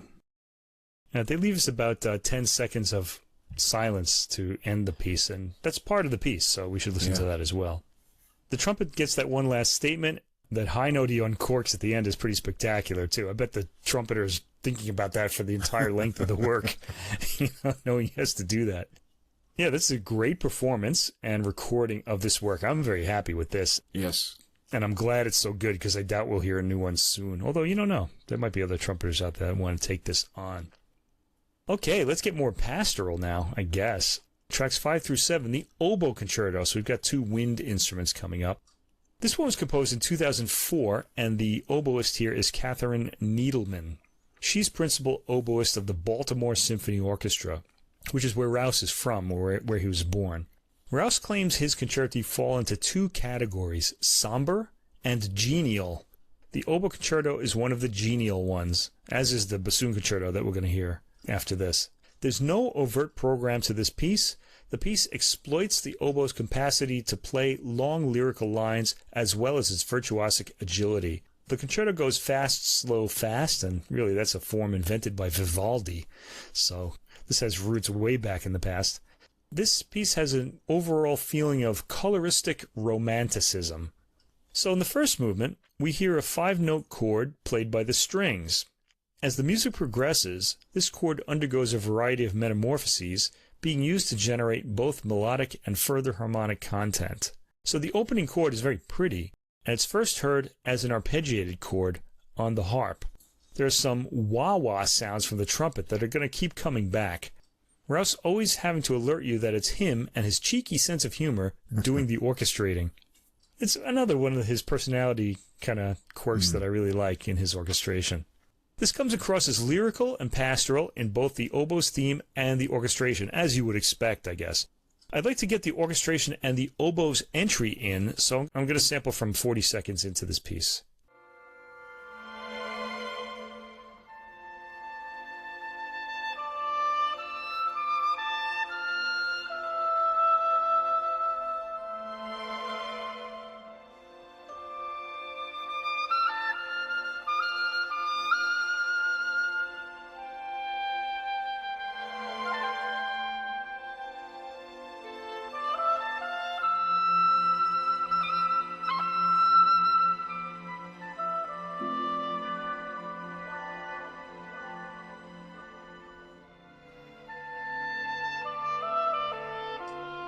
And you briefly heard those wahing brass at the end of that line.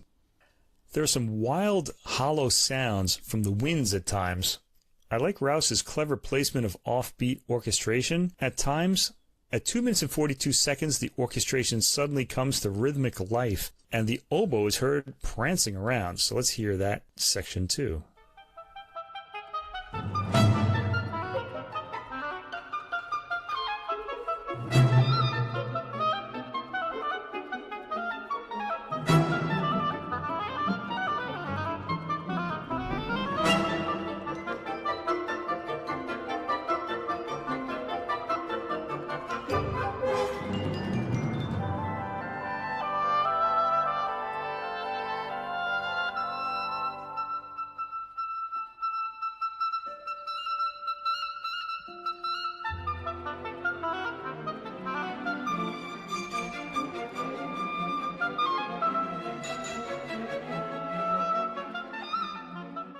And I want to point out, like, that sort of ticking sort of rhythm, from the oboe, it can come across as stiff, but that's not the case here. We get the sense of the groove, and I'm really just happy to hear that in these performances. They sound great.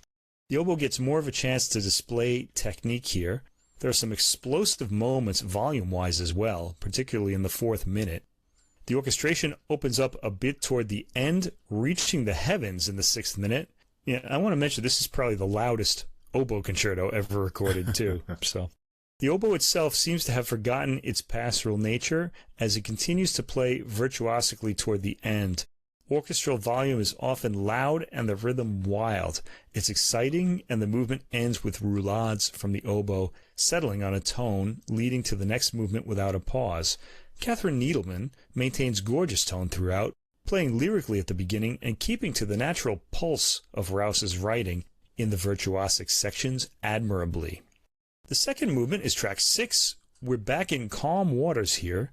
The oboe plays long-breathed tones, stretching upward towards some unsure resting point, which it doesn't reach. There's some gorgeous brass chorale orchestration in the second minute. In the third minute, the oboe is back with a new lyrical melody that I'd like to sample.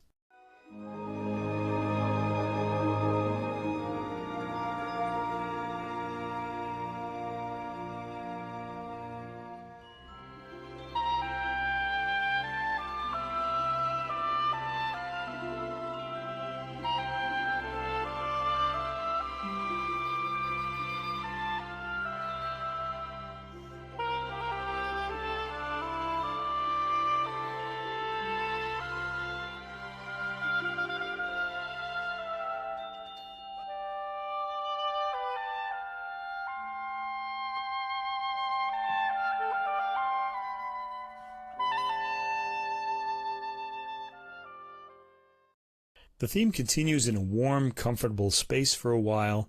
There are some reaches toward the heavens by the orchestra in the 5th minute, and some gorgeous timbres in the orchestration there. There's a grand ending to the movement, very loud, with tinkling percussion and booming bass drum, the whole range of the percussion. This moves into a sort of lead-in to the next movement, with harp and metal percussion presenting glass-like sounds as the oboe plays melodically. High heavenly strings support the oboe as it transitions to the next movement seamlessly. In the third movement, track 7, those wah-wah sounds that we heard in the first movement come in and out, and eventually the orchestra explodes into a lively rhythm, which sets the oboe off into a repeated note freak-out. How many times have I said the word explode for this album?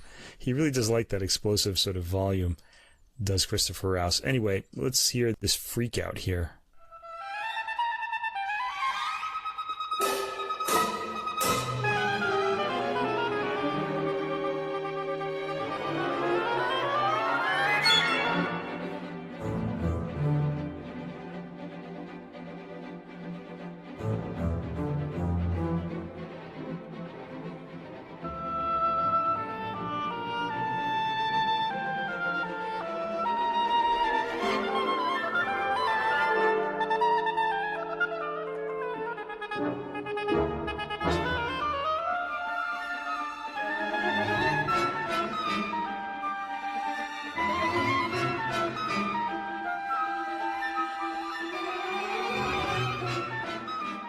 All sorts of great orchestration in there with the flute, and then we have that Italian dance rhythm too.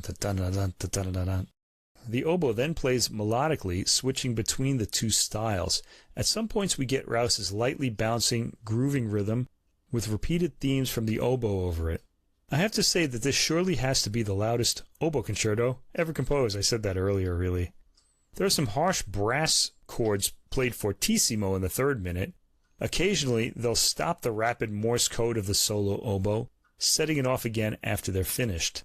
There's good rhythmic drive in this movement, particularly evident after the 4th minute, which also features vulgar-sounding downward glissandos in the brass, which are nevertheless thrilling for the ear, and the body. So loud are they.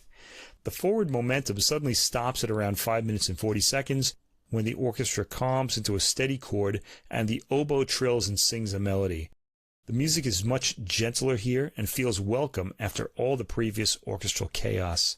From 6 minutes and 45 seconds, the oboe plays a pastoral theme over arpeggiated harp chords and the light orchestration with a bed of sustained string chords. The work ends calmly. Tracks 8 through 10, we have the final concerto on the album, the Bassoon Concerto, composed in 2017. The soloist here is Peter Kolkay. He is an in-demand chamber musician and artist of the Chamber Music Society of Lincoln Center, and with this work, Rouse completed his cycle of concerti for each of the principal 4 woodwinds. It's light in mood. Again, we have 3 movements, fast, slow, fast, and the simple intention of this work is to provide pleasure. Rouse says he realizes that such an intent is now looked upon with suspicion in some quarters, but he has never felt that every work of art is required to plumb the depths and secrets of human existence. Sometimes 20 minutes spent in the company of a genial companion can be the most meaningful way of passing the time. Amen to that, I say. Track 8, the first movement, starts with a burbling line in the bassoon right at the beginning. We also get to hear its mid-range tone a bit, and Russ and I think, are both big fans of the bassoon, so yeah, we were really looking forward to this, and it doesn't disappoint. Let's hear the opening.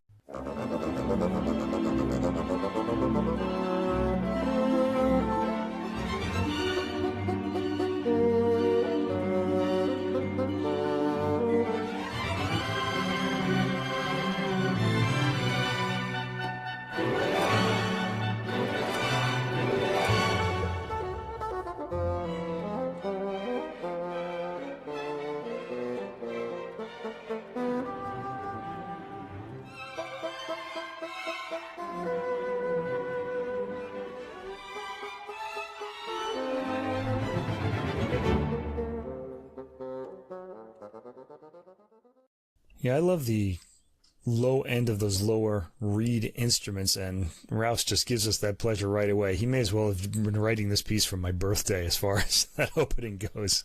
He gives the bassoon some appealing lines here. Peter Kolkay satisfies with his tone. The tempo is brisk. Kolkay gets some staccato runs in his line from time to time. He really is put through his paces like the other soloists on this album are. There are a lot of repeated notes in his part that remind me a bit of sections of Nielsen's Fourth Symphony, or the Fifth Symphony, I think. It just keeps going dun dun dun dun dun dun dun, and there are sections like that in Nielsen. And I make that connection because Rouse has quoted Nielsen before in other works, so I sort of pulled that out. I think it's from the Fifth Symphony that I'm thinking of. A lyrical section gives way to a more figured theme. We get to hear quite a bit of the bassoon's wonderfully reedy low range. In the fourth minute, the bassoon gets a brief cadenza, which is spent wandering and reaching that Nielsen-like repeated note. The movement ends with a bassoon run in the lower range, leading to the second movement without a pause. Track 9 is the second movement. A mysterious string bed sets the stage for the bassoon's lowest tones. The movement is very slow. I should say the approach to this movement from the first is sort of the reverse of the one in Rouse's Second Symphony. That one was quiet to startling. This is bold to quiet. The bassoon is satisfyingly in its lowest range for a good deal of the movement. I'm going to sample in a little bit. This is going to start at the minute and 40-second point.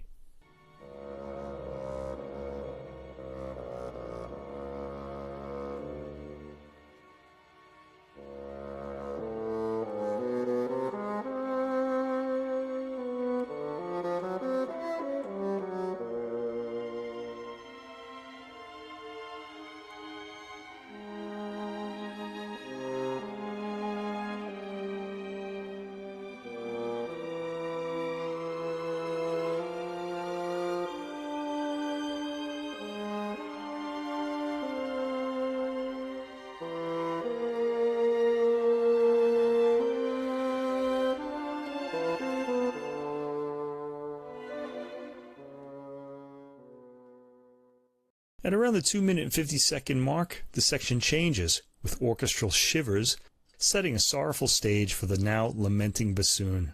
At 4 minutes and 47 seconds, we hear the higher range of the bassoon for the first time. It's brief. After a few statements, there's a light, heavenly string chorale at around the 5-minute and 40-second mark, and the bassoon comes in lyrically in its middle range. This quieter material brings us to the end of the movement. The bassoon line provides a bridge to the next movement. And that's heard on track 10, the third movement. This starts with burbling in the very low end of the bassoon, too. It's got more angular themes from both bassoon and orchestra, but it all flows smoothly. The bassoonist has ample opportunity to demonstrate his agility on the instrument here. The orchestra punctuates the ending of some of the bassoon's phrases with some pretty loud outbursts. No surprise by now. Let's hear this from about the second minute.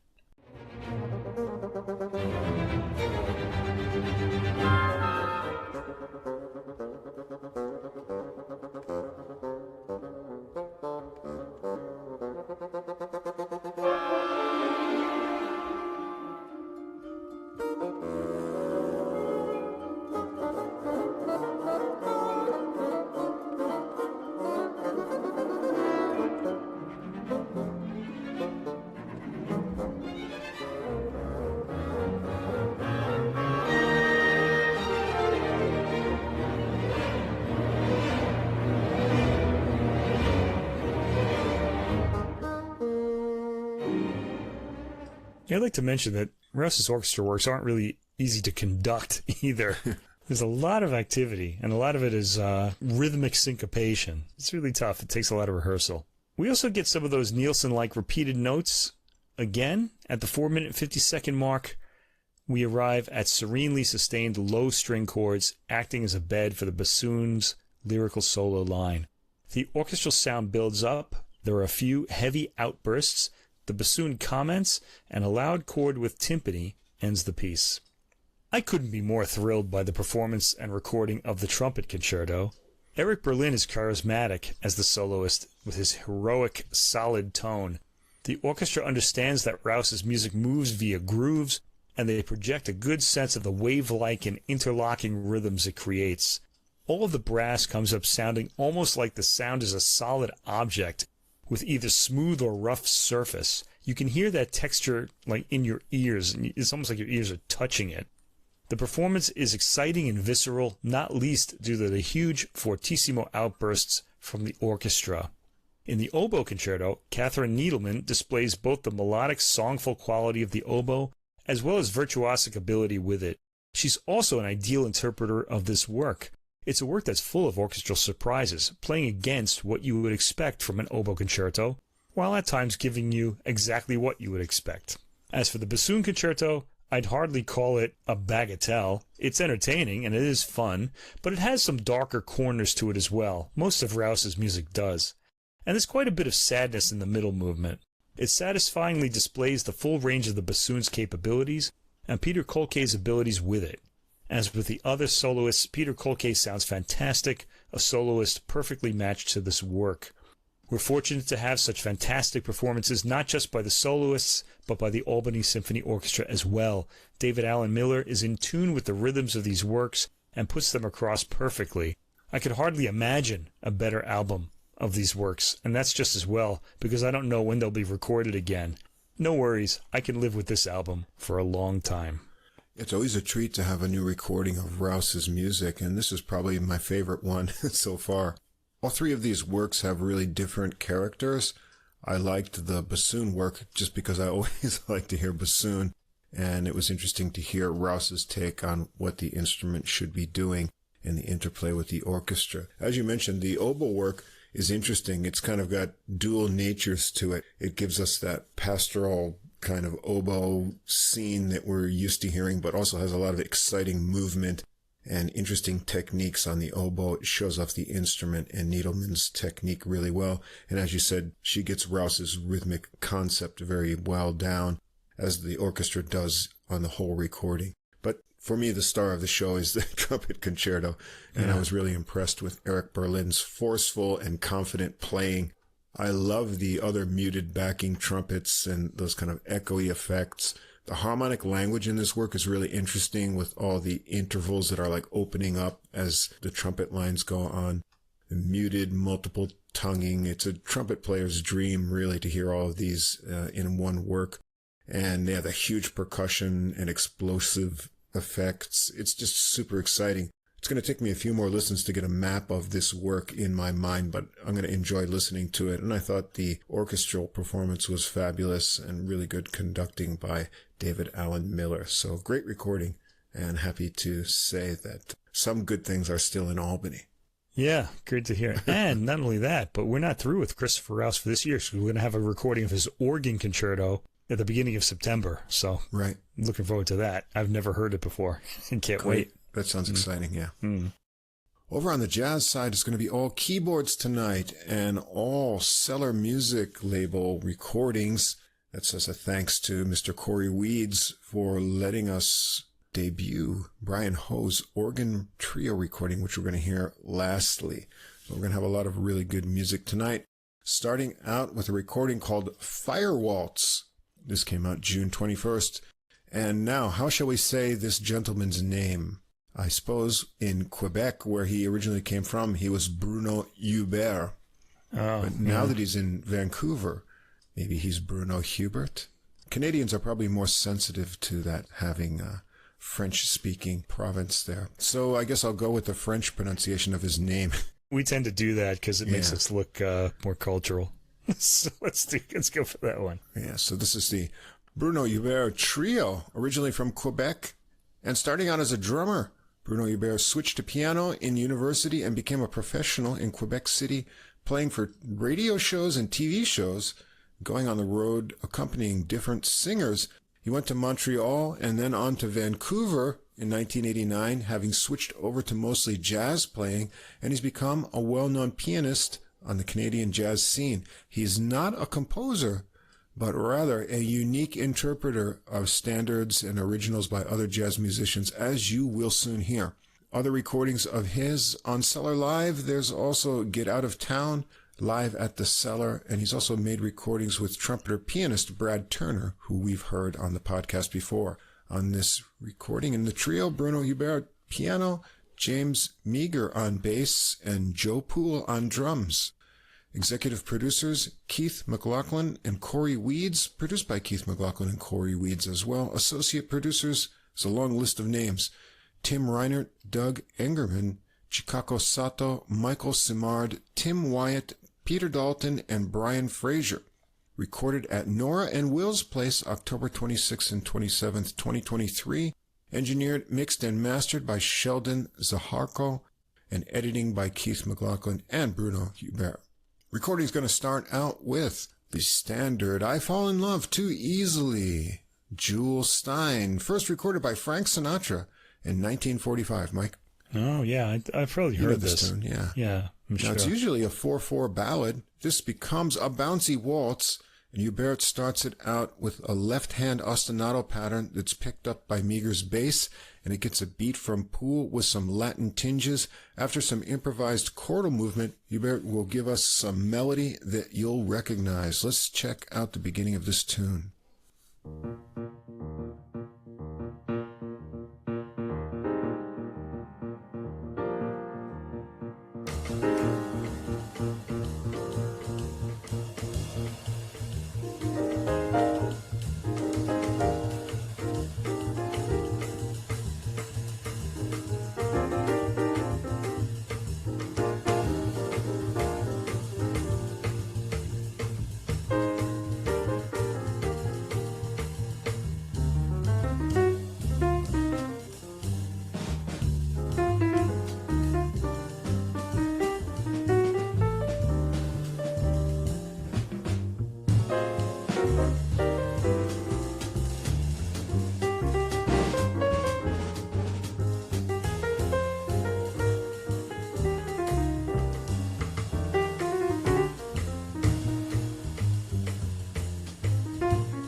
As he gets into his improvisations, I like how they follow the arc of the melody at first, kind of like embellishments.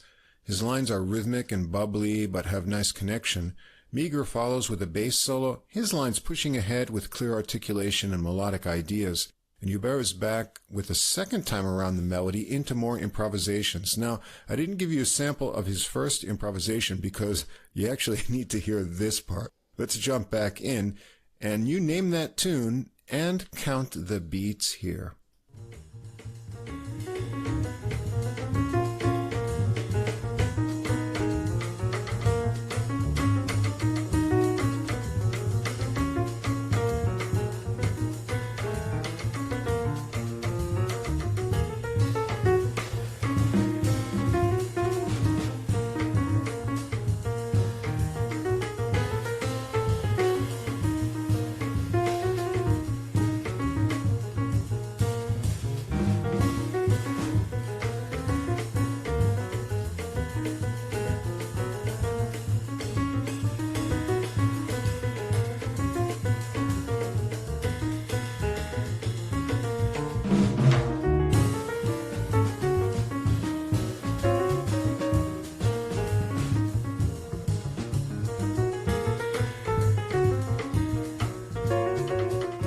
Did you get it? That's Paul Desmond's Take 5, the 6-beat version, Wow. which was a pleasant surprise that made me smile.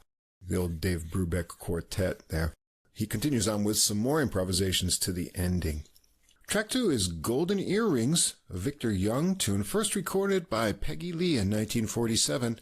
This minor tune really gets swinging, but first, Hubert makes an intro of some rhythmic piano chord ideas. Poole has ear-catching brush techniques and punctuations, and Meagher gets the bass off to a chugging walk in sections. Let's check this out.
Off into some improvisations there, and let's come back in for the ending of this solo and hear a little bit more.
There's a nice snap and bounce in his lines with punchy chords. Meagher follows with a bass solo that sounds clear when he reaches up in the higher register, and Hubert trades eights with Poole for some rounds, finishing up with a couple rounds of the A section of the melody. Track 3, I've Grown Accustomed to Her Face. Frederick Lowe of Lerner and Lowe. Musical fans will know this is a song from the 1956 musical My Fair Lady. It was originally performed by Rex Harrison as Professor Henry Higgins, who also performed it in the 1964 film version. Not a sentimental ballad rendition here, but rather an uplifting rhythmic rendering. Hubert sets it up with an ostinato again, picked up by Meagher's bass, and Poole's beat has a kind of Caribbean feel to it into the melody, which we'll just get to in a minute's sample. I'll let it go a little bit long.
There's some of that melody that I'm sure you recognize, and no sooner does he get done with the melody and we're treated with another big surprise. Let's go a little bit further into the tune and see if you can recognize this one.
it's harmonically been transformed into Miles Davis's All Blues there. Not the melody, but his improvisations are over the harmonic bass. And I like how he's able to bring back snippets of the melody of I've Grown Accustomed to Her Face over that harmonic progression. It's really cute. They connect it back to the sunny melody treatment with some piano rolling and bouncy chords to the fun ending. And don't miss the final surprise, which is a little quotation of Dizzy Gillespie's Bebop at the end of the tune. This is really classy stuff here. Speaking of Dizzy Gillespie, track 4 is Con Alma, a tune he recorded in 1954. This has a 12/8 meter and a tricky rhythmic intro into the melody that they start out more flowing. I'll fade in from about 30 seconds so you can hear a bit of both.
Gets a hypnotic bass solo, and Hubert switches over to some hand percussion to join Poole in the rhythmic backing. Let's hear a little bit of that.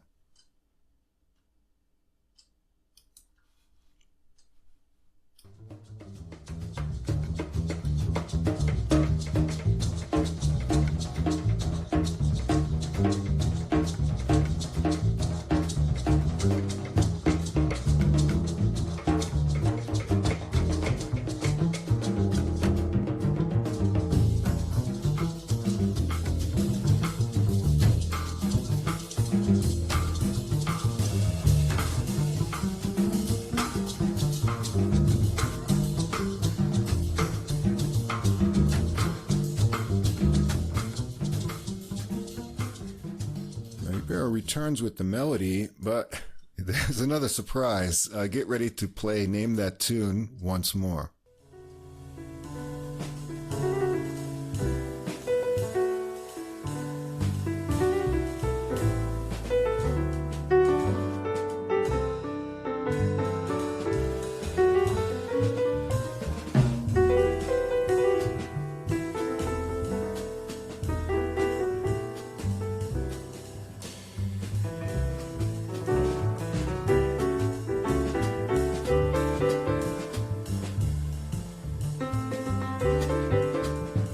Feel so bad when I hear Rodgers and Hammerstein's My Favorite Things, exactly, which leads into some more skittering piano improvisations and some final bass improvisation, fading with drums and hand percussion. Track 5, Goodbye Pork Pie Hat, Charles Mingus from his 1959 recording Mingus The tune was written as an elegy for saxophonist Lester Young, and the album notes suggest that the tempo and rhythmic approach imply a funeral march, but also have a hopeful tone. Well, the original Mingus recording starts right out on the melody, but here they give it a long intro that has some attractive ringing piano. When they get to the melody, the dirge breaks up into trickling piano lines before continuing. It's kind of neat and unexpected. Let's have a listen a little bit into the tune.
plodding piano left hand and bass line continues, sometimes heavily, but Hubert's right-hand improvisations do reach for brighter sentiments in an interesting contrast. Track 6, Edda by Wayne Shorter. You can find this on Lee Morgan's 1965 recording The Rump Roller, but it was actually Joe Henderson on sax on the recording. The original was an up-tempo waltz with bouncy piano and trilly horn lines. Here, Hubert has his own take right from the start with a more gospel-y feel and harmonization. Meagher's changing bass lines underneath are fun to follow along with the interaction with Poole's rhythms. Let's hear this one get going.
Improvisations are energetic, and the interaction between the three is really great. Let's come in for the end before he gets back to the rhythmic chords, and keep an ear out for Meagher's bass underneath.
Section works into a final melody segment with Hubert working in some of the horn trill lines from the original version before the ending.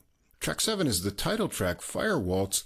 It's a tune by pianist Mal Waldron from his 1961 recording The Quest that had Eric Dolphy and Booker Ervin on saxophones and Ron Carter on cello. That's right, go check that out.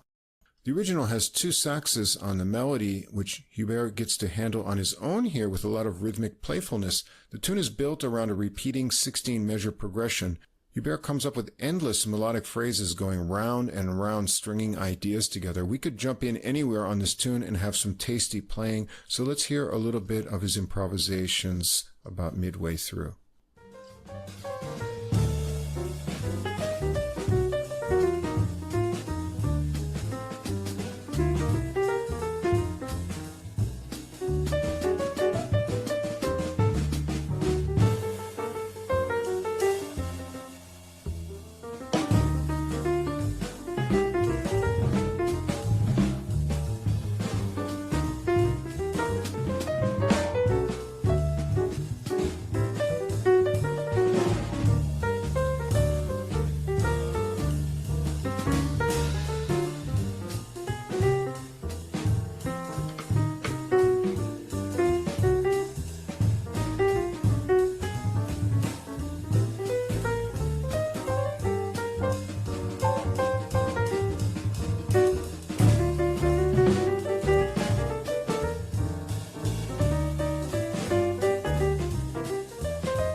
When they reach the ending on this one, the sudden slowing catches you by surprise because it seems like it could go on forever, indefinitely. Track 8, Sincerely Diana. Another Wayne Shorter tune from when he was a member of Art Blakey's Jazz Messengers on 1961's A Night in Tunisia. This was written for Art Blakey's wife, Diana. The original was up-tempo and swinging, with Shorter and Lee Morgan on trumpet. Here they slow it down and give it a straight beat, allowing Hubert to explore the harmonies and give us interesting chord voicings to check out. Listen for the left hand and bass lines that are cool, as well as a returning feature throughout the tune. Let's hear it get started.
To sample on this one? Well, after a lengthy improvisation, Hubert returns to the melody and then keeps on exploring, and I really like the energy Poole is building underneath on the drums. So let's hear a little bit more about 5 minutes in.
Track 9, You and the Night and the Music, an original show tune by Arthur Schwartz from the 1934 musical Revenge with Music. Now, the notes say this is a reprise of an arrangement by vocalist Denzel Sinclair, an early collaborator of Hubert's. He played on Sinclair's 2003 Verve recording.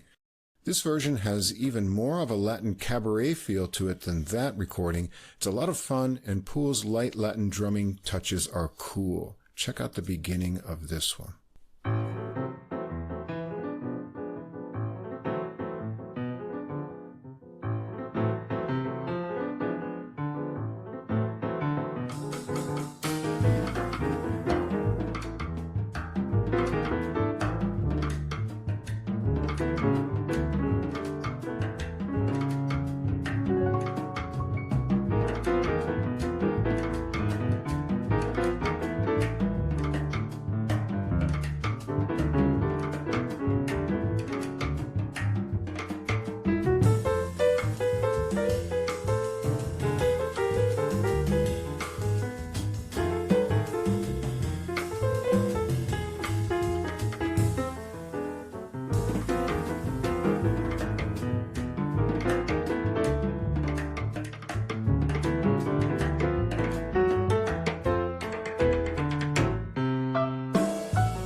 There's some really tasty playing in his improvisations here and some cool two-handed figures. Let's just taste a little bit more before we move on.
And the recording's going to end up with another Wayne Shorter tune, Sweet and Sour.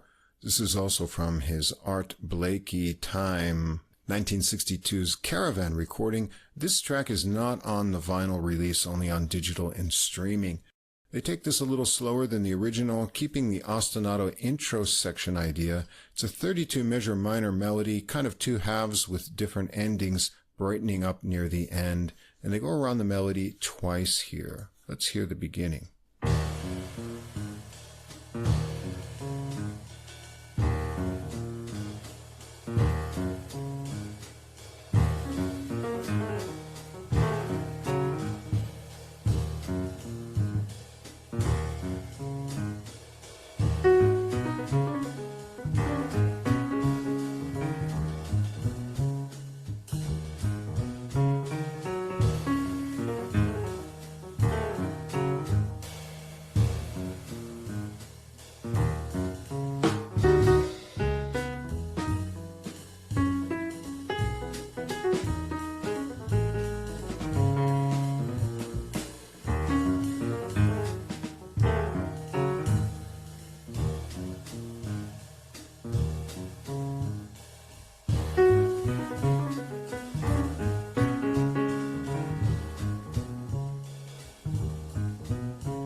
Hubert launches into improvisations. Here again, he never seems to run out of ideas, mixing bluesy nuggets and chiming chords into the lines. The trio interplay is excellent, mixing up the snappy groove to a chugging walk in spots. They don't get back to another round of the melody, but keep the ideas bubbling. Let's hear the classy ending to this tune and the whole recording.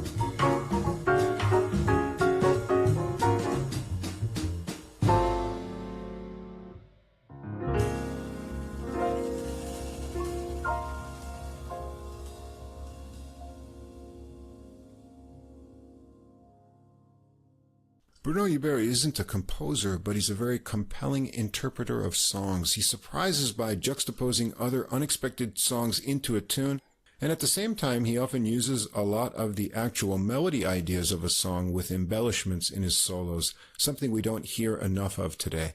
His solos are inventive, with seemingly endless melodic ideas and a sense of melodic swing. There are a lot of waltz meters here, and the rhythmic nature of the tunes will get your toes tapping.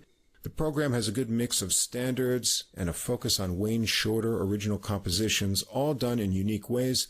Meagher's bass playing is constantly transforming to match Hubert's directions, with his own melodic solos standing out as well. And Poole's drumming is nuanced and will catch your ear throughout with creative ideas. This is a fine piano trio recording. Yeah, and it's one of those albums where the piano solos stretch out to several choruses. Yeah. Plenty of time and space for expression, and the tracks wind up being rather long as a result, and I find that very satisfying for jazz solos. You really get to hear a lot of takes on the solo. Hubert certainly has enough ideas to fill that space, and he sounds spontaneous too when he plays. Sometimes you don't really get that sense of spontaneity. I don't know, even if it is kind of made up on the spot, but he really sounds spontaneous throughout the album, and he solos a lot on it. The drummer, Joe Poole, shows a lot of versatility in style and technique, playing in Latin, African grooves, and always drawing interest. For me, particularly in Con Alma during the bass solo, when he propels the rhythm. There's a lot of variety in the compositions themselves with their wide-ranging styles. James Meagher on bass gets a few good solos, but he keeps the harmony and time moving while Poole sort of accents and decorates the rhythm. It's an inventive album with extensive solos, and those solos have extensive ideas, so I really liked it. All right, next another piano trio on Cellar Music. John Lee's Second Wind. This came out July 5th. John Lee is a Korean-born, Vancouver-based multi-instrumentalist. Double bass, drums, piano, organ, and guitar. Geez, leave some instruments for the rest of us, John. He graduated from Berklee College of Music in 2016, and on his previous recording on Cellar Live, The Artist, he was playing bass. But here he is on piano, along with Peter Washington on bass and Kenny Washington on drums. These musicians we've heard many times as part of Bill Charlap's trio and with other artists as well. You can't ask for better company in a rhythm section. Executive producer Corey Weeds, produced by Corey Weeds and John Lee, recorded at Monarch Studios, Vancouver, British Columbia, Canada, in December 2023. Engineered, mixed, and mastered by Sheldon Zaharko. Recording's going to start out with It's a Blue World, a song by George Forrest and Robert Wright, first recorded in 1939 by Glenn Miller and his orchestra. After an 8-measure intro, it's a 32-measure tune, 2 16-measure halves with different endings. Things are swinging, and Lee's playing of the melody shows a fantastic light touch, little staccato notes and chords and little tremolos, and he comes swinging out of the break into a solo. Let's hear the recording get started.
Me to stop at that point in the solo. His improvisations have light high register right hand melodies, fun intervals, and choppy left hand chords pushing things along. Well, let's just hear a little bit more of it.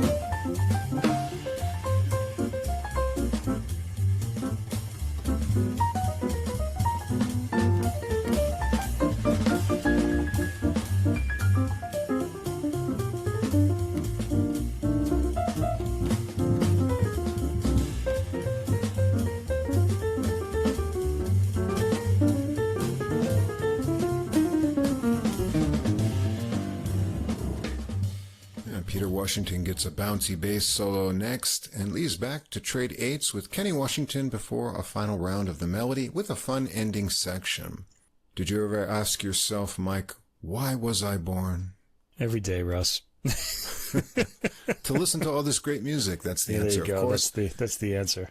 And that's the tune, Why Was I Born? Jerome Kern from the stage musical Sweet Adeline, opened on Broadway in 1929.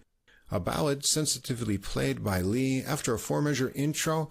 Like the previous tune, it's a 32-measure tune, 2 16-measure halves with different endings. At this tempo, we won't get even half of the melody in a minute's sample. Peter Washington's solos first, so let's check out his improvisations on this tune.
returns to finish out the tune in delicate fashion.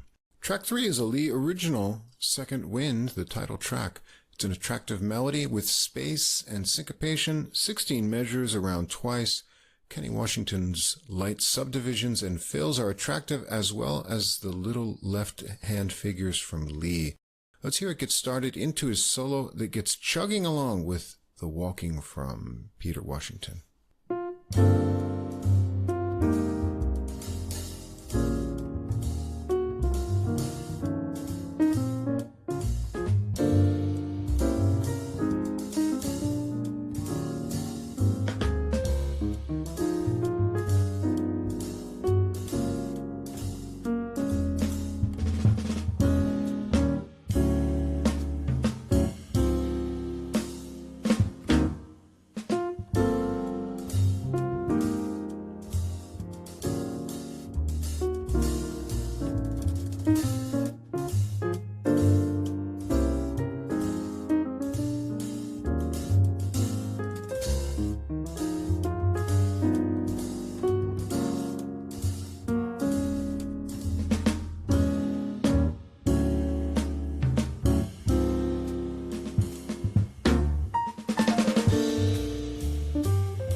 His solo on this one is a really nice light touch on his lines, and Peter Washington gets a solo before Lee leads it through his melody for a final time.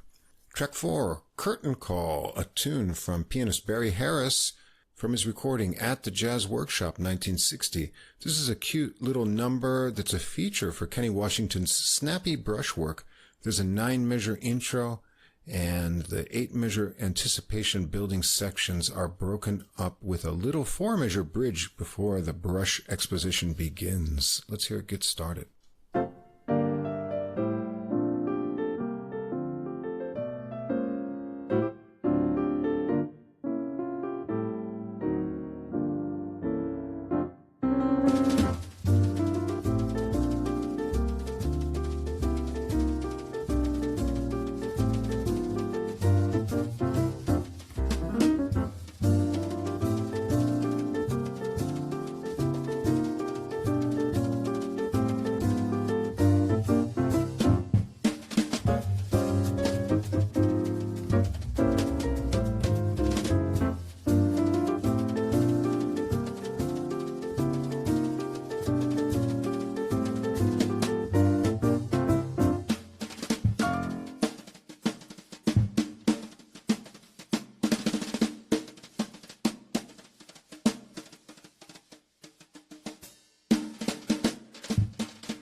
There's a lot of nice, tight and snappy brushwork, and when Lee comes back, it has a slowed ending surprise.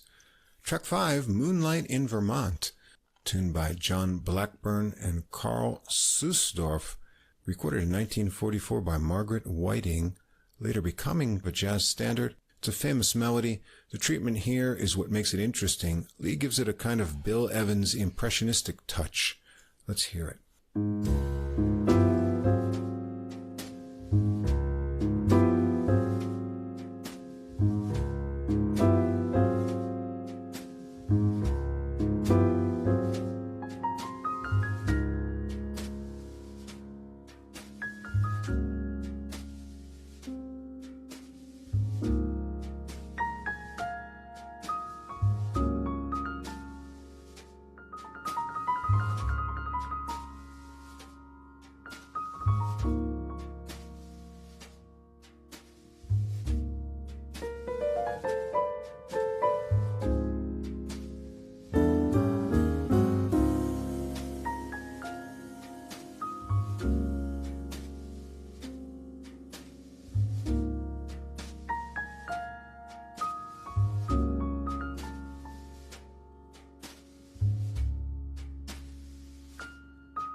In the next section that comes up, they switch it up to a fast waltz feel for a fun contrast. It's pretty much a straight playthrough of the tune with classy touches. I like the hesitated coda ending chords too. Track 6, Music, Music, Music. A popular song written by Stephen Weiss and Bernie Baum, published in 1950. I think it was recorded before it was actually published in 1949. Recorded by many, including Ray Charles. Sunny, swinging, and fast with fun, choppy chords. This is another one that will get your toes tapping. Track 7, Young at Heart. Johnny Richards, first recorded by Frank Sinatra in 1943. After a round of the melody, they stick closely to it again, but with some answering lines from Peter Washington's bass and some nicely floating lines from Lee. Let's hear a sample of that from about 2 minutes in.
And there's an anticipation building pause before the ending that's very nice too.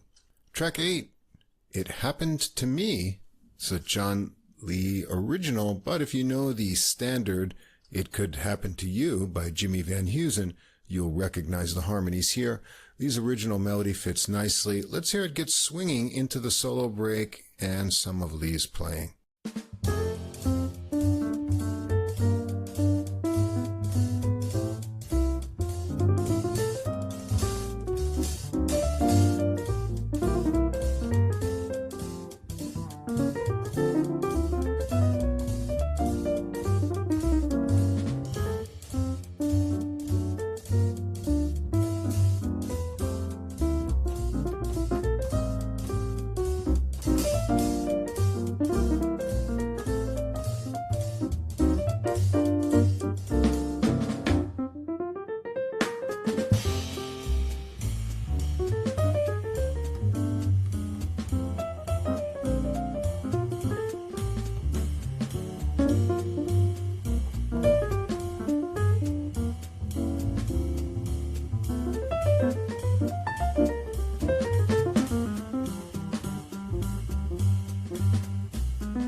Next time around, they give it another break, and Peter Washington's walk really gets chugging.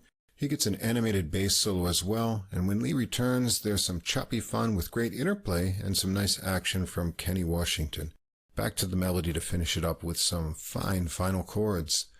Track 9, Dear Old Stockholm. It's a traditional tune. This has been recorded a lot by jazz greats Bud Powell, John Coltrane, Curtis Fuller, Stan Getz. It's such an attractive minor melody. They give it a rhythmic riff intro idea that comes back throughout the tune. Let's hear some of Lee's solo on this one from the break a little bit into the tune.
digs in on this one, and it's the longest track on the recording at 7 minutes. Peter Washington has a great extended bass solo, too.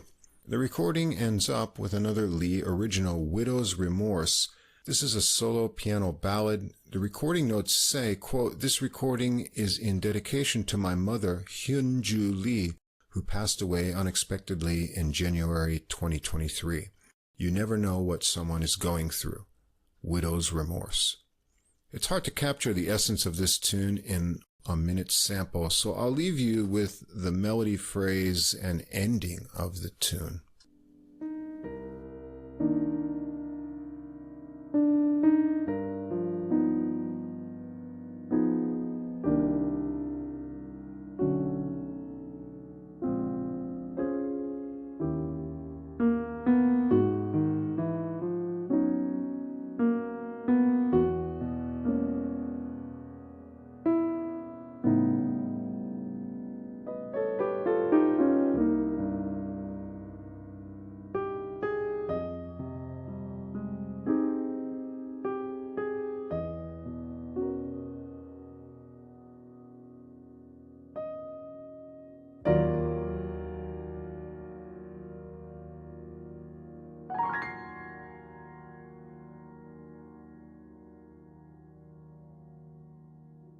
Great swinging piano trio jazz from John Lee. You can't ask for better partners than Peter and Kenny Washington. It's mostly standards here, with the Barry Harris nugget and a few original melodies from Lee. Lee's playing has a wonderful light touch and a great swing feel. He finds melodic ideas easily in his solos, and everything is easy to enjoy here. Stellar work, as always, from Peter Washington and Kenny Washington, who have their own spots to shine. Let's hope that Lee doesn't decide to take up sax and trumpet as well, or a lot of other players are going to be in trouble. Yeah, this had me right from the first notes. It was just so cheerful and upbeat, and most of the album was like that until the last track, which was kind of a downer, really. It's kind of a sad way to end like what really was an upbeat album. I thought John Lee's playing was really pretty and stylish, and I really like hearing him on the piano. I imagine he's probably good on all the other instruments as well. The album is, except for the last track, light and fun, too. He has an open-hearted approach to the tunes. Like, there's no space between the emotion and the playing. They're kind of the same thing, and I rather took to that. You know, I think that's what really drew me in and just made me really enjoy this. The happiness, like in track 1, is genuinely happy, while the tenderness is genuinely tender. And on track 10, Widow's Remorse, the kind of heaviness and sadness is right there, too.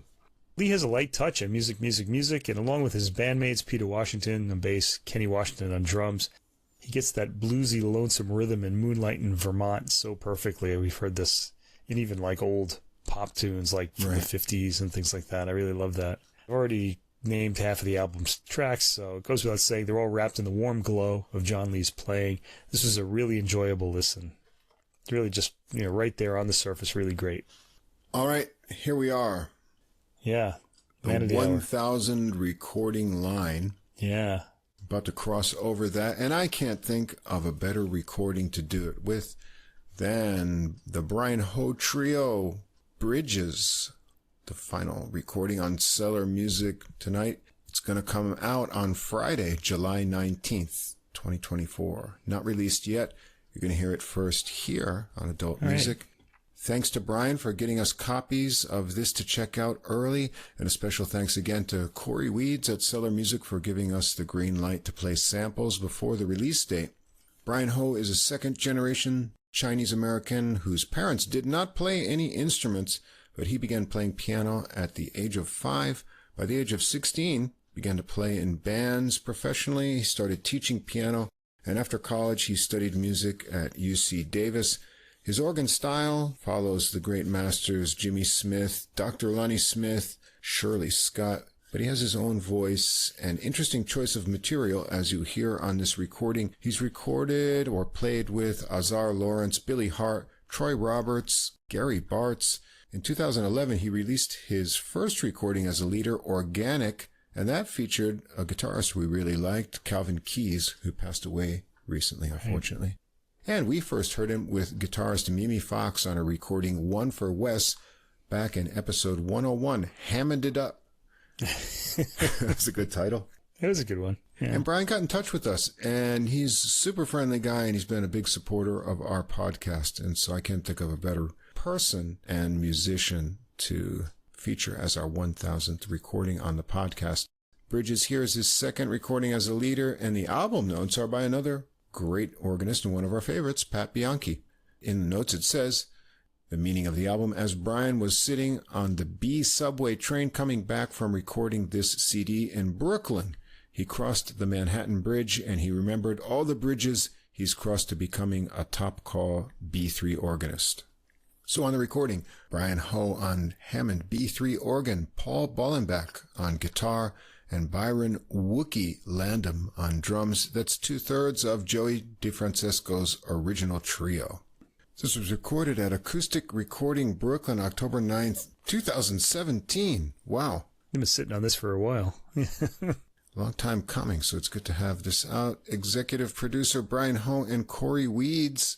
Produced by Brian Ho, engineered by Michael Broby, and mixed and mastered by Gary Mankim. The recording is going to start out with Essence, a Brian Ho original, inspired by Michael Brecker's 1999 recording, Time is of the Essence. That had Larry Goldings on organ, and also McCoy Tyner's The Real McCoy. Things get off to an exciting start. There's an 8-measure intro with tension-building chords. The melody is in an AAB structure of 16-measure sections. In the A sections, there's a modulating organ riff that gets answers from Bollenbach over jumping intervals in Ho's bass pedals. And there's a little break before the B section gets more swinging and bluesy over walking bass lines. Let's hear it get going into the solo break.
Now, I know you want to hear some more of that, so let's jump in and hear some more of that organ solo.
And I like how he takes his time bringing it down at the end of the solo here.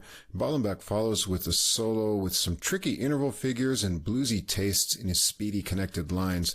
The two trade eights with Landam for some tight drum action before getting back to another round of the melody and a rising repeated riff ending. The energy in this tune never lets up. Track 2, Yearnin' for Your Love by Oliver Scott and Ronnie Wilson. This is from the 1980 recording The Gap Band 3, and the band Guy remade this song in 1990 on their album Future. Recording notes say that Brian used to listen to R&B in middle school and high school, and I remember this tune, and I think we can recommend this one for date night, Mike. Yeah. Unlike some of the music we listen to on the podcast. Here they make it swing and really shift it into high gear with the tempo. The synced up figures and rhythmic change-ups are great, and when the driving rhythm lets up, Brian keeps it lifting with rising organ chords. Let's check it out up to the start of Bolenbach's solo.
Another fine guitar solo here, and we'll be sure to check out one of his guitar solos soon.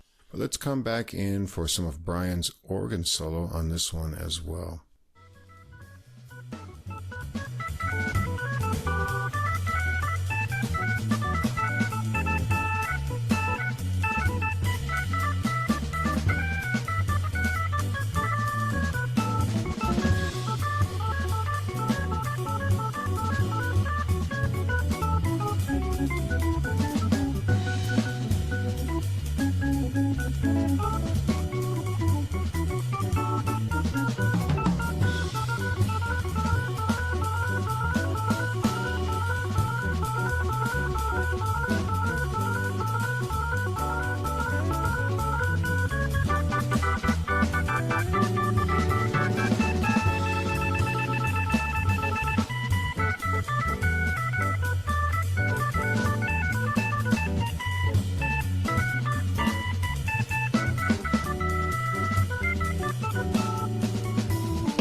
Connecting back there to the organ chord section we heard, I love those repeated rhythmic figures in his solo that build it up. And then it goes back into that "my heart is yearning for your love" section that I can hear in my mind from listening to the radio back in the 1980s there. Track 3, Bonnie, a Brian Ho original. It's a ballad written for his wife. On the other side of the excitement organ can generate, I'm always interested in the warm tones that a Hammond player can get with the right drawbar settings to fill out the sound with lushness. And Brian does a fine job here on his original melody. Nice chord changes too. Organ gets the first 8-measure section, and then Bolenbach the next section that has interesting halting phrasing. It ends with 4 measures of the opening organ line. Let's hear as much as we can hear in 1 minute.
Bolenbach's solo on this one has really buttery phrasing, reaching a pearly high note that floats on its own and ends in little tumbling figures. Let's hear a little bit of that on this tune.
Brian's solo is sensitive and searching as well, and Ballenbach is back for the halting section, and then Brian is back for a lovely organ ending.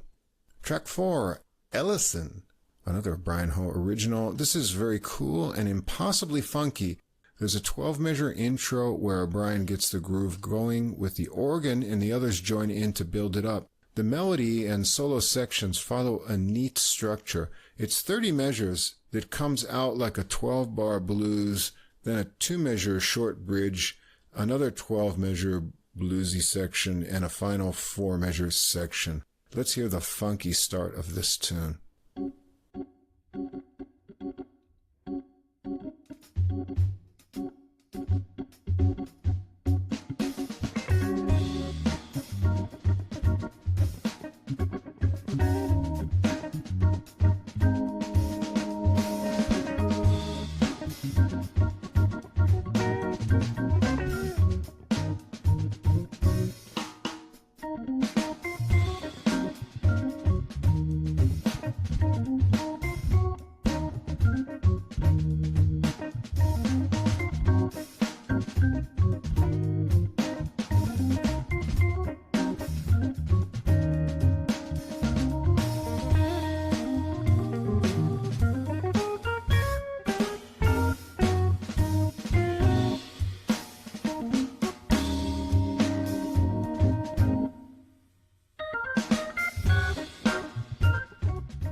You were checking out those cool organ bass pedals and the little phrase trades between organ and guitar.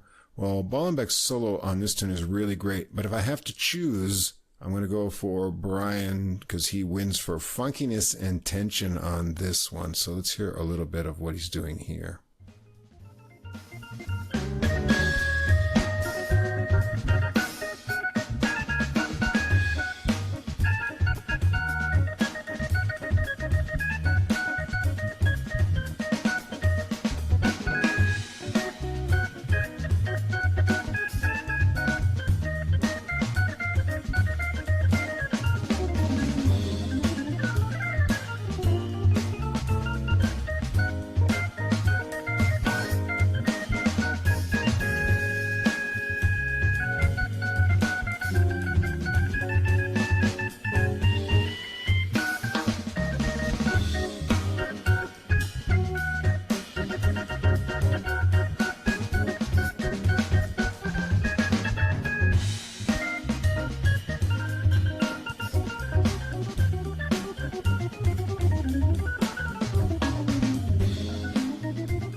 And it wraps up with another run through the interestingly structured melody.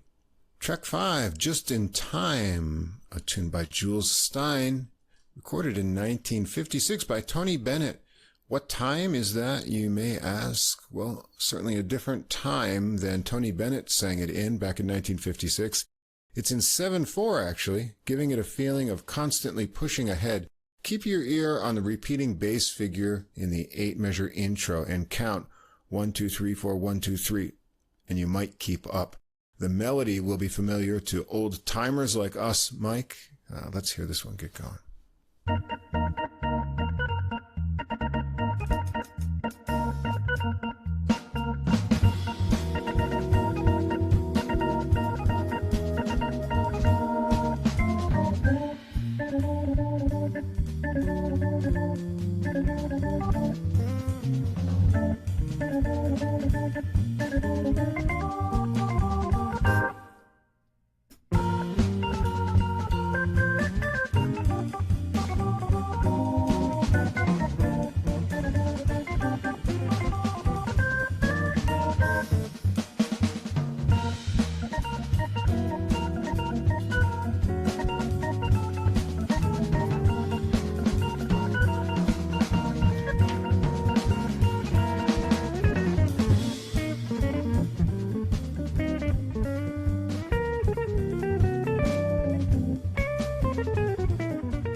Ballenbach's off-soloing from there, as you heard, over Brian's popping bass lines, and Brian has a percolating organ solo with a lot of rhythmic licks Right about 3 minutes and 10 seconds, I hear some of Michael Jackson's Don't Stop Till You Get Enough. Did you hear that, Yeah, Mike? I did too. Yeah, I got it right here.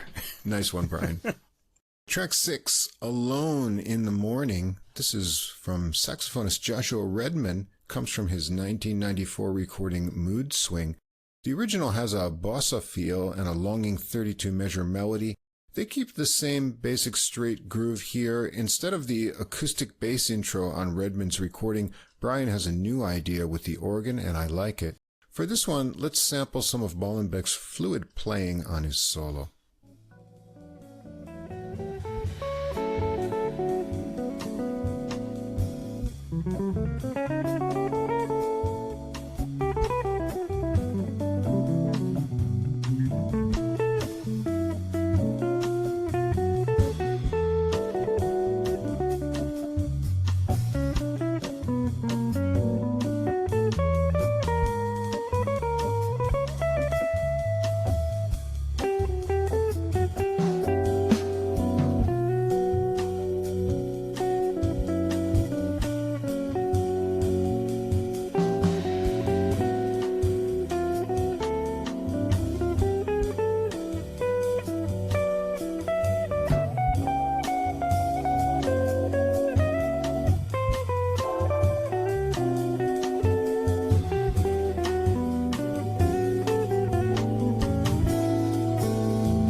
Wow, that's just like 1 minute of perfection right there.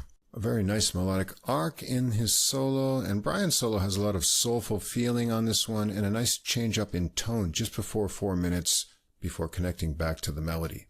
Track 7, John's Abbey. This is a Bud Powell tune from 1958. It's all from Time Waits, The Amazing Bud Powell Volume 4. Bebop time here with a rhythm changes-based tune. Landon gets to start it off on the drums, and Brian gets the first solo. Let's check it out.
Brian goes on and on with fresh melodic ideas, and Bollenbeck has sprite and springy lines in his solo as well.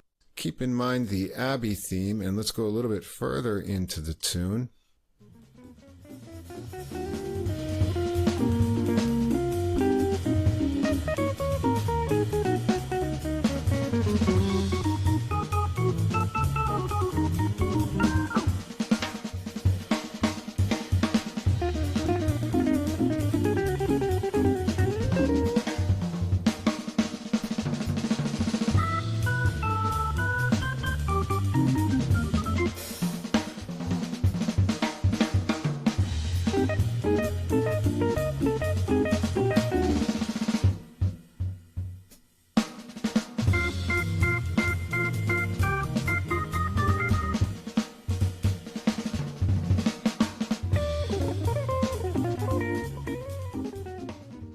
Well, some really nice trading with Landon there, all starting from, of course, the quote of Westminster Quarters from a Big Ben there.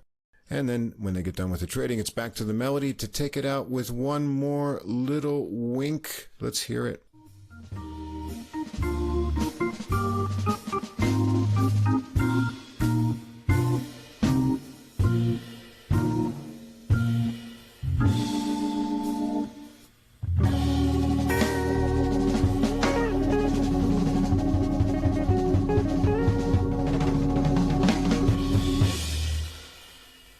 Grandfather's Clock, of course, a song written in 1876 by Henry Clay Work. Now, interestingly, Japanese pop singer Ken Hirai released a cover of this, recorded as Okina Furudoke, a big old clock, Japanese version of that tune back in 2002.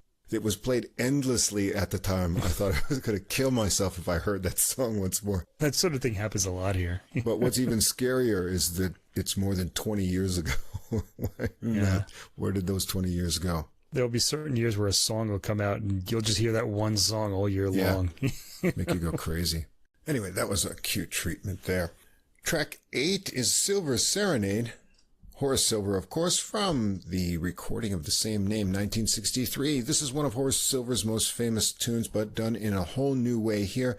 They give it that cruising groove that I really love, but it also is broken up with cool syncopated new lines. Mike, this makes me want my 1978 Cadillac Coupe de Ville back that I had in New York, just to cruise around, and I'd love to be playing this song. Now, it's not that I'd want to fill up the 7-liter engine's gas tank anymore. The gas gauge was the biggest one on the dashboard to make sure your eyes never left it. But anyway, let's hear this tune.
Shimmering organ tone there. And let's check out a little bit of the funky meandering organ into breaks for Landham's drums a little bit later on.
And they take it out with a final cruise through the melody. Track 9, a Brian Ho original, Into Something. This is a cool hard-bopping tune. There's a 16-measure intro with some guitar cries coming in. The minor organ melody has an interesting AABA structure with 12-measure A sections, rising triplet lines, and guitar takes over on the 8-measure B section. Bullenbach is off-soloing with a searing, overdriven tone from there. Let's hear it get going.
has a really animated solo on this one too, and then brings it down for a vamp on the intro section idea for Landum to get a drum workout. That's really cool as well, so let's check a little bit of that out.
Final time through the melody with some phrase repeats at the end to wrap it up. And Mike, one interesting thing that's cool about the Hammond organ is that you can take a really cheesy song and make it sound cool. And that's what happened here. I'm thinking of the Delvon Lamar Organ Trio's version of Wham's Careless Whisper. Oh, yeah, that was a long time ago. Boy. Yeah. And here we've got Saving All My Love. It's another one from our youth. Yeah, Jerry Goff and Michael Masser tune, first recorded back in 1978 by Marilyn McCoo and Billy Davis Jr., and then done again by Whitney Houston for a big hit in 1985. This gets the shuffle treatment, so let's check it out.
Let's hear what Brian has to say on this coming out of the solo break a little bit later on in the tune.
It's bluesy and gospel-y, and Brian's just getting going. I don't know if I'm going to go look for some old Whitney Houston CDs my wife might have hidden somewhere, but that was pretty cool. And after the melody, there's a cool outro vamp for Bollenbeck to jam out on. And that's the recording. Great originals with fine melodies and interesting structures, a mix of surprising covers done in fresh ways from Bud Powell, Horace Silver, and Joshua Redman, the Gap Band, and Whitney Houston. Brian Ho shows off not only his organ chops, but his versatility in styles from bop to bluesy and ballads to R&B. Tenderness balanced with funkiness makes this a really fun recording. Lots of great grooves and little surprises inside the tunes. Bollenbach's guitar solos are intense with varied tone, and Landam locks all the grooves down with some hard-hitting spots to stand out in, too. Everyone who loves organ was sad when we lost Joey DeFrancesco, but Brian Ho's Hammond playing is something for everyone to be happy about today. So get that copy ordered from Cellar Music's Bandcamp page today. Yeah, I agree with that. I enjoyed the variety of approaches in each track on this album, and I particularly appreciated how the album started adventurously with the offbeatness and angularity of Essence. You would really think you'd start an album like that. It's eerie and adventurous. They're not really terms I normally use for jazz tracks, but they're both pertinent to this track. The rest of the album is kind of more mainstream. There's a funky track, Ellison, which I liked a lot, and some really playful approaches, especially the quotes and the solos, which you pointed out. There are, a few really popular ones. I probably missed a lot more quotes, but they're all wittily played. I like Paul Bollenbach's wide-ranging solo in Silver Serenade, from the appealing opening flourish right down to its ending descent. And I found it particularly inspired on an album whose solos, I feel, are its main draw. And I have to say, between the quotes and solos in the last Whitney Houston track, you had mentioned that quote at the beginning about Bridges, the title of the album. But the album, to me, sounds inspired by a lot of popular music, and they draw from popular music in the solos, the quotes and things. And I thought of that as where the title Bridges comes from, like a bridge between jazz and popular music or something like that. So there's another one for you. Maybe that means that too. Right. The record felt a bit nostalgic to me and made me smile often. So for me, it was mostly fun. Because I recognized a lot of these tunes and the quotes and things like that because I grew up listening to the radio. Right. Yeah. Yeah. Imagine that. There used to be stuff to listen to on the radio. Right. And it was all good. Even the pop songs were good. And we didn't think they were, but little did we know. They stuck in my head till today, yeah. Right, Amazing. They still do, yeah. So there you go. 3 great keyboard releases on the Cellar Live label and Brian Ho Trio, organ trio recording. You heard it here first. Go out and order it so you can get it on Friday when it's released. If you love Hammond organ like we do, you're going to want this for your collection as well. And that's it, Mike. 1,000 albums. All right. We did it. We did it. Well, it's not over yet. No. I think there are 1,000 more coming, at least. Yeah, and speaking of that, what do you have on the menu for next week? Yeah, next week I've got an album that pairs 2 composers that I've always thought should be paired together, Mozart and C.P.E. Bach.